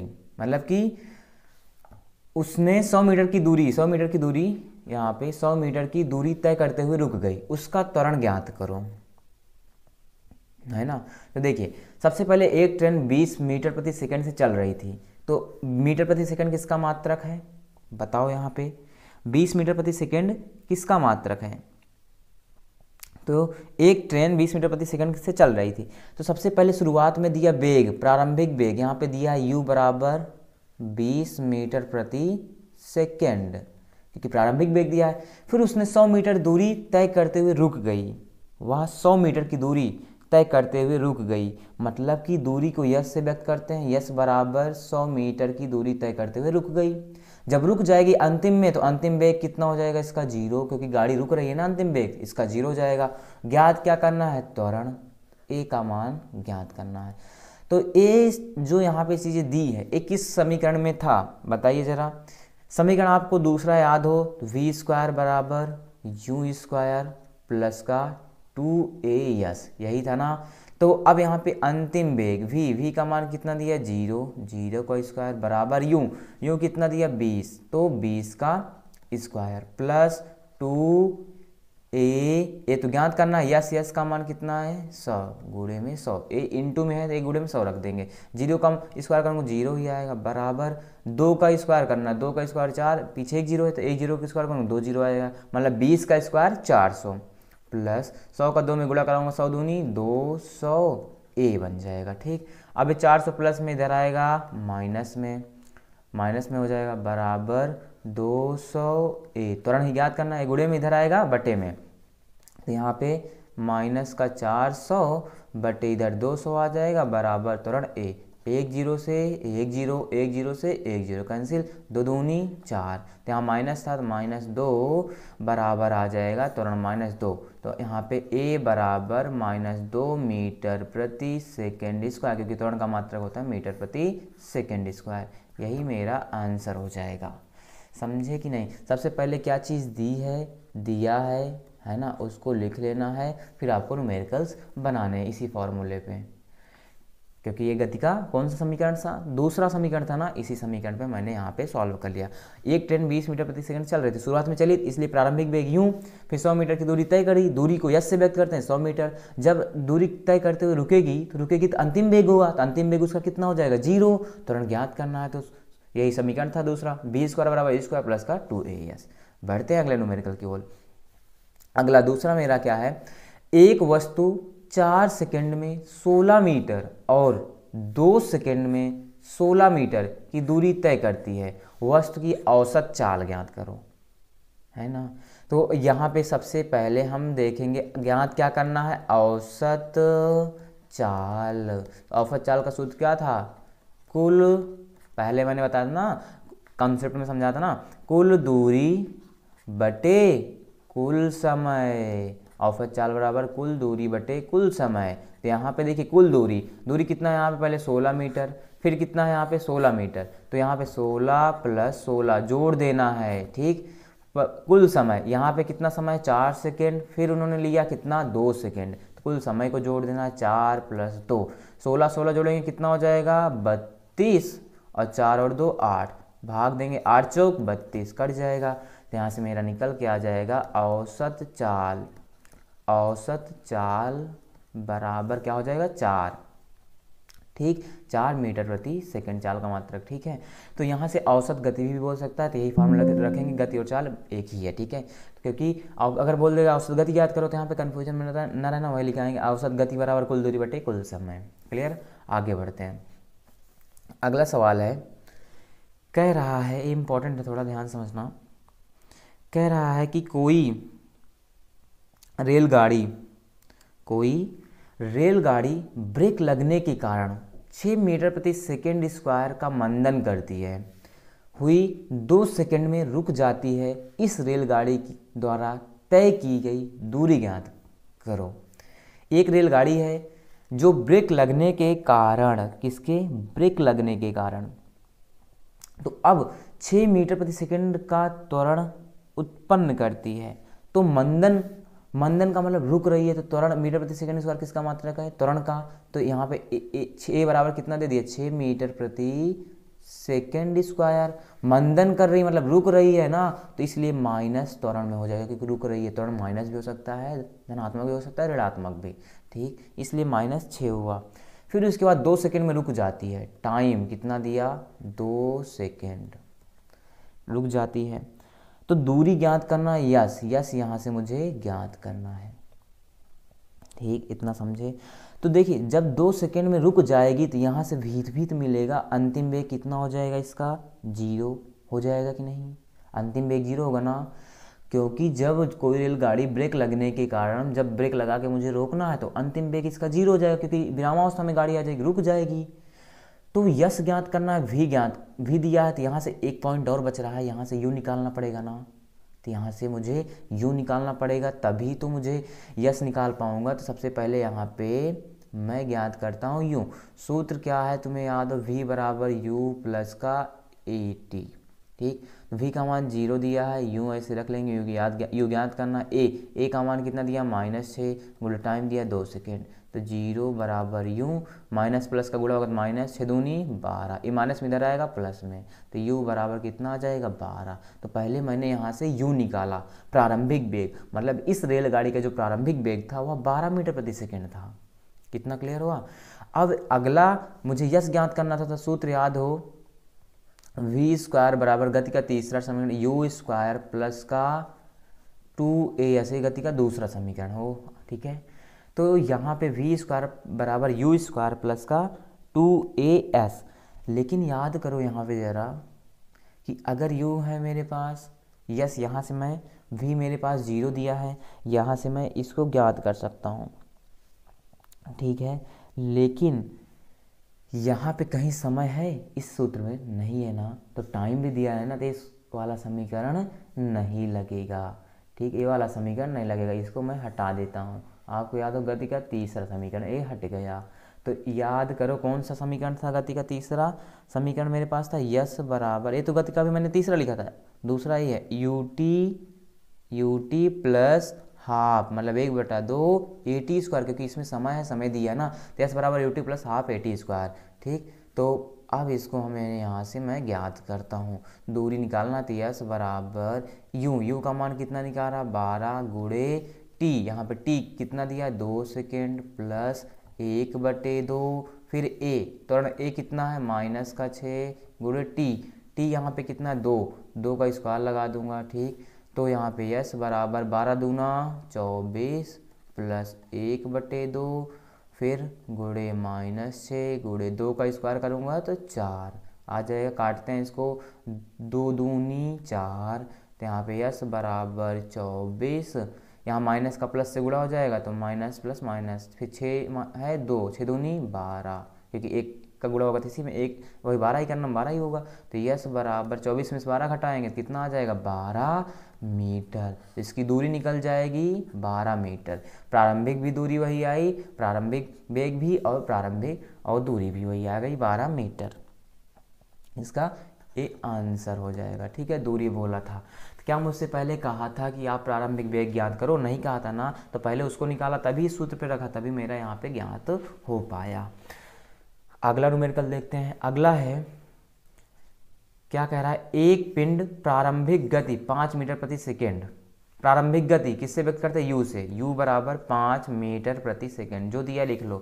त्वरण 2 मीटर प्रति सेकेंड स्क्वायर है। त्वरण मतलब ए बराबर 2 मीटर प्रति सेकेंड स्क्वायर। फिर बोला है 4 सेकेंड में, सेकेंड मतलब टाइम दिया है 4 सेकेंड, ठीक, में कितनी दूरी तय करेगा? दूरी s पूछा है। तो यहाँ से कौन सा सूत्र लगेगा? अभी मैंने लिखा था, बताइए। s बराबर u t plus half a t square. बस यही गति का दूसरा समीकरण लगाओ। तो यस ज्ञात करना। u का मान कितना दिया है? 5, यू टी है गुणे में टी का मान कितना है? 4 सेकेंड प्लस 1/2 गुणे ए का मान कितना? 2 गुणे टी का मान है 4, ऊपर स्क्वायर लगा दिया यहाँ पे। तो यस बराबर 5 का 4 से गुणा करूँगा, 5 चौक 20 प्लस 1/2 गुणे 2, यहाँ पे ए भी गुणे में 4 का स्क्वायर 16, काटते हैं 2 एकन्नम 2 कट गया पूरा। तो s बराबर कितना बना? 20 प्लस 16 का 1 में गुणा करूँगा, 16 एकन्नम 16, कितना आ जाएगा? 20 में 16 जुड़ेगा, 6 2 1 3। तो यस बराबर 36। तो यहाँ से यस बराबर निकल के आएगा 36 मीटर। 36 मीटर दूरी निकल जाएगी। ठीक है, यस बराबर, क्योंकि यस बराबर मैंने सॉल्व किया, इसको 36 आ गया। क्लियर हुआ? आगे देखते हैं। अगला है मेरा सवाल, कह रहा है 2 बाइक हैं, ए की गति 20 मीटर प्रति सेकेंड और बी की गति 15 मीटर प्रति सेकेंड है। बी ए से 200 मीटर आगे है। जो बी है वह ए से 200 मीटर आगे है। ए बी को कितने समय में पकड़ लेगा? अगर बी जो है ए से 200 मीटर आगे है, 200 मीटर आगे है, तो अगर ए चाहता है कि मैं बी को पकड़ूं तो समय कितना लगेगा? ठीक है, तो सबसे पहले यहाँ पे हल करते हैं। सबसे पहले इसकी सापेक्ष गति निकालेंगे, मतलब कि गति कितनी हो रही है, ओवरऑल गति में चेंज कितना आ रहा है, ए और बी के गति में परिवर्तन कितना आ रहा है। ठीक, मान लो ए है, एक 20 मीटर प्रति सेकेंड है, मतलब ए जो है 20 मीटर प्रति सेकंड के वेग से जा रहा है, और वहीं पे जो बी है वो 15 मीटर प्रति सेकंड के रफ्तार से जा रहा है। तो पहले इसमें गति का अंतर निकालो। तो यहाँ पे निकलेगा सबसे पहले सापेक्ष गति, जिसको बोलते हैं गति का अंतर, सापेक्ष गति। तो क्या निकलेगा? सबसे ज़्यादा कितना है? सबसे ज़्यादा किसका है? 20 है ना। 20 गति अंतर निकालूंगा, 15 घटा दूंगा तो 20 में 15 जाएगा 5, तो 5 मीटर प्रति सेकेंड। तो यहाँ से क्या निकल के आया कि जो गति निकली, गति का मतलब वही सापेक्ष, इसको बोल सकते हैं हम चाल भी। ठीक है, चाल। तो 5 मीटर प्रति सेकेंड आया कि नहीं? चाल और गति के एक ही मात्रा का, वेग भी बोल सकते हैं सापेक्ष वेग। तो पहले गति में डिफरेंस निकाल लिया। फिर उसके बाद इन्होंने क्या दिया था? 15 और 200 मीटर आगे है, 200 मीटर आगे ए बी को कितने समय में पकड़ लेगा? कितने समय में, टाइम पूछा है ना, तो टी का मान ज्ञात करना है। टी का मान मुझे ज्ञात करना है, और 200 मीटर आगे है। तो सबसे पहले 200 मीटर आगे, मतलब 200 मीटर दूर आगे है, तो यहाँ पे दूरी भी दिया है, 200 मीटर दूर आगे है। ठीक, तो सबसे पहले यहाँ से सूत्र होता है चाल बराबर दूरी बटे समय। ये पहला मैंने कराया था। तो समय ज्ञात करना, समय को इधर भेज दो, तो यहाँ पे समय बराबर हो जाएगा दूरी बटे चाल। तो दूरी कितना है? दूरी कितना तय किया? 200 मीटर। 200 मीटर आगे था, बटे समय कितना निकाला अभी मैंने? चाल, सापेक्ष गति है मतलब चाल कितना? 5 से काटूंगा इसको, 5 चौक 20, पीछे 1 जीरो बचा। तो टाइम, समय को टी से व्यक्त कर, टी बराबर कितना आ गया? 40 सेकेंड। इसको हम सेकेंड में रखेंगे क्योंकि मीटर प्रति सेकेंड में है। तो वह 40 सेकेंड में बी ए से 200 मीटर आगे था, ए बी को 40 सेकेंड लगेगा पकड़ने में। कितना सेकेंड? 40 सेकेंड। इसी दूरी पे आया। पहले ए की गति कितना थी? 20 मीटर प्रति सेकेंड, और बी की गति थी 15 मीटर प्रति सेकेंड। तो यहाँ पे मैंने सापेक्ष गति निकाली, मतलब सापेक्ष चाल, चाल में अंतर कितना है 20 में 15 गया 5 का, घटा दिया। फिर 200 मीटर आगे, मतलब 200 मीटर आगे, मीटर मतलब दूरी का मात्रा, दूरी दे दिया 200 मीटर। पूछा कितने समय में पकड़ लिया, टाइम पूछा है ना, टाइम पूछा, टाइम नहीं टाइम। तो चाल बराबर मैंने लगाया फार्मूला दूरी बटे समय, समय ज्ञात करना है, इसको इधर भेज दिया, इसको इधर भेज दिया, बस समय इधर, दूरी बटे चाल, दूरी 200 है, चाल मैंने ओवरऑल निकाल लिया, चाल में अंतर 5 भाग दे दिया, 5 चौक 20, पीछे एक 0 है, 40 सेकेंड आंसर आ गया। अगला न्यूमेरिकल है, कह रहा है एक कार 72 किलोमीटर प्रति घंटे से चल रही थी और 5 सेकंड में उसकी गति 36 किलोमीटर प्रति घंटे पर आ गई, तुरंत ज्ञात करो। मतलब पहले तो 72 किलोमीटर की स्पीड से जा रहा था, जैसे 5 सेकंड तुरंत 5 सेकंड में मतलब उसकी गति क्या हो गई, धीमी हो गई। मतलब कोई कार 72 किलोमीटर की स्पीड से भाग रही थी, फिर जैसे टाइम बढ़ा 5 सेकंड लगा, 5 सेकंड में उसकी कार धीमी हो गई। तो इसमें क्या होता है, जब कोई कार पहले उसकी स्पीड बढ़ी थी फिर स्पीड कम हुई, ये होता है त्वरण ना, यही तो त्वरण होता है। तो अब मुझे त्वरण ज्ञात करना है। सबसे पहले यहाँ पे देखिए, पहले था 72 किलोमीटर प्रति घंटे, ठीक है, इसको मीटर प्रति सेकंड में बदलना है। तो 72 गुणे किलोमीटर प्रति घंटे को मीटर प्रति सेकंड में बदलने के लिए याद करो, मैं बताया था 5/18 से गुणा करूंगा ना, मीटर प्रति सेकंड में बदलने के लिए। 18 चौक 72, ये 4 है, 5 है, 5 का 4 से गुणा होगा, 5 चौक 20, तो आ गया कितना 20 मीटर प्रति सेकेंड। फिर यहाँ पे अगला दिया 36 किलोमीटर घंटे, तो 36 किलोमीटर प्रति घंटे, इसको भी बदलो, 36 गुणे किलोमीटर प्रति घंटे को बदलने के लिए 5/18 से गुणा कराऊंगा मीटर प्रति सेकंड में बदलने के लिए। 18 दूनी 36, 2 आया 5, 5 का 2 से गुणा कराऊंगा क्योंकि गुणा 5 दूनी 10, तो आ गया 10 मीटर प्रति सेकंड। और टाइम कितना दिया है 5 सेकंड। ज्ञात क्या करना है मुझे, त्वरण। तो याद करो, देखिए सबसे पहले मुझे यहाँ पे दिया है प्रारंभिक वेग, मतलब u का मान है ये, और अंतिम वेग क्योंकि मीटर प्रति सेकंड v का मान है अंतिम वेग। तो त्वरण ज्ञात करना था, सूत्र पढ़ा था a बराबर अंतिम वेग माइनस प्रारंभिक वेग बटे का t, यही सूत्र था। तो a बराबर यहाँ पे a बराबर ज्ञात करेंगे, देखिए कॉमा है लगा, v का मान कितना है 10 मीटर, माइनस u का मान कितना है मैंने निकाला 20, फिर बटे टाइम कितना दिया है 5, तो यहाँ से घटाएंगे, 10 में से 20 जाएगा तो माइनस का 10 आएगा क्योंकि छोटी संख्या में से घट रहा है, नीचे 5, 5 दूनी 10, तो यहाँ से त्वरण कितना निकल गया माइनस का 2 मीटर प्रति सेकेंड स्क्वायर, 2 मीटर प्रति सेकेंड स्क्वायर। ये त्वरण मतलब कि त्वरण में उसके परिवर्तन हुआ और त्वरण कम हो गया, 2 मीटर प्रति सेकेंड का त्वरण, जो वो गाड़ी कार भाग रही थी वो 2 मीटर प्रति सेकेंड का त्वरण कम ली, आगे आया माइनस आता है कम। अगला ये न्यूमेरिकल देखते हैं, कह रहा है एक वाहन 27 मीटर प्रति सेकंड से की गति से 2.5 मिनट से चल रहा है, उसने कितनी दूरी तय की। तो देखिए मीटर प्रति सेकंड किसका मात्रक है, चाल का, तो यहाँ पे चाल दे दिया मुझे 27 मीटर प्रति सेकंड, या हम वेग भी बोल सकते हैं, इसको बात एक ही है। और टाइम कितना दिया, टाइम बराबर 2.5 मिनट, इसको सेकंड में बदलो क्योंकि ये भी सेकंड में है ना, तो 2.5, 1 मिनट में कितने सेकंड 60, 60 से गुणा कराओ, 25 का 6 में गुणा कराऊंगा, 25 छक्का 150, 150 आएगा, पीछे एक 0 है। तो अब ये पॉइंट एक अंक पे लगा है तो एक अंक पे दशमलव लगा दूंगा पीछे से, तो 0 खत्म हो जाएगा, तो आ जाएगा 150 सेकेंड। ज्ञात क्या करना है, दूरी मुझे ज्ञात करना है, ठीक है। सूत्र क्या था, चाल बराबर दूरी बटे समय, चाल बराबर दूरी बटे समय। ज्ञात क्या करना है, दूरी, तो क्या निकल के आएगा, दूरी बराबर इसका गुणा करा दो, चाल गुणे समय, इसका गुणा करा देंगे। तो यहाँ पे दूरी बराबर चाल कितना है 27 और गुणे 150, समय 150 सेकेंड लगा था, ठीक है। तो जब इसका आप गुणा कराएंगे तो कितना हो जाएगा, देखिए 27 का गुणा मुझे करना है 150 में, ठीक, 27 का गुणा 150 में करना है तो कितना आ जाएगा, 15 का 7 बार पहाड़ पड़ोगे, 15 सत्ते 105, ये 5 हासिल 10 15 दूना 30, 30 और 10 40 आ गया, पीछे एक 0 है, तो इतना आ गया दूरी, मेरे पास दूरी 4050 मीटर निकल के आ गया, ठीक है। 27 मीटर प्रति सेकंड वही चाल थी, चाल मतलब वही बेग, क्योंकि मीटर प्रति सेकंड चाल का भी मात्रक है वही और बेग का भी। और 2.5 मिनट है, मिनट को सेकंड में बदला, 1 मिनट में कितने सेकंड 60, 60 से गुणा कराया, 25 का 6 में 25 छक्का 150, 150 हुआ, एक जीरो है इसे लिख लिया, फिर एक अंक पे दशमलव था, पीछे से एक अंक पे दशमलव लगा दिया, तो जीरो खत्म हो जाएगा क्योंकि दशमलव के बाद जीरो का मान नहीं होता। क्लियर। फिर उसके बाद यहाँ पे सेकंड निकल गया, टाइम टी का मान, दूरी ज्ञात करना, सूत्र था चाल बराबर दूरी बटे समय, तो मुझे दूरी ज्ञात करना है, इसके अंदर गुणा कराऊंगा तभी दूरी बराबर में रखेगी ना, दूरी बराबर चाल गुणे समय हो जाएगा।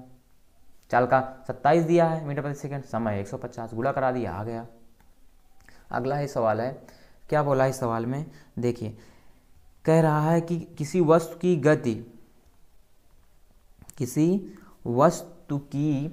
गति के विषय में आप क्या कह सकते हैं जिसका चाल समय ग्राफ या इसी को बोल सकते हैं वेग समय ग्राफ समय अक्ष के समांतर एक सरल रेखा में है।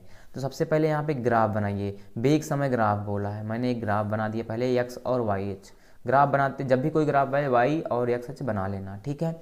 अब वेग समय, वेग कहाँ रहता है, यहाँ पे ऊपर वेग समय ग्राफ पढ़ा है ना मैंने, और समय कहाँ रहता है, नीचे, टाइम नीचे रहता है मीटर प्रति सेकंड में, ठीक, यहाँ पे जीरो रहता है। समय अक्ष के समांतर है, समय ए है, अक्ष के समांतर है, तो ए ऐसे ग्राफ बन जाएगा ना, ये ग्राफ याद करो मैंने पढ़ा था, समय अक्ष के समांतर है मतलब एक्स अक्ष के समांतर है, तो ग्राफ बना दिया। तो अब यहाँ पे बोला है आप इसके विषय में क्या कह सकते हैं, तो पहले आप ग्राफ बना दिए, तो मैं इसके विषय में ये कह सकता हूँ कि यहाँ पे जिस वस्तु का चाल समय ग्राफ ये समय अक्ष के समांतर है, यह कैसी गति कर रही है, यह एक सरल रेखा है। कैसी है, सरल रेखा, मतलब इसकी जो ढाल है जीरो होगी, तो यहाँ पे कौन सी गति होगी, यहाँ पे ही लिखना था सिर्फ एक समान गति, एक समान चाल बोल सकते हैं, ठीक, क्लियर हो, एक समान गति में है, एक ही समान गति, क्योंकि एक अक्ष के समांतर उसी एक समान गति में चल रही है। सिर्फ पहले आपको जो बोला चाल समय ग्राफ का ग्राफ बनाइए, क्योंकि जैसे बोला है उसी ग्राफ मैंने बना दी। समय अक्ष के समांतर, समय मतलब ये होता है अक्ष, इसी अक्ष के समांतर इसी दिशा में आपको लाइन खींच देना है वेग से। क्लियर। तो फाइनली अब मेरा वीडियो यहाँ पे कंप्लीट होता है।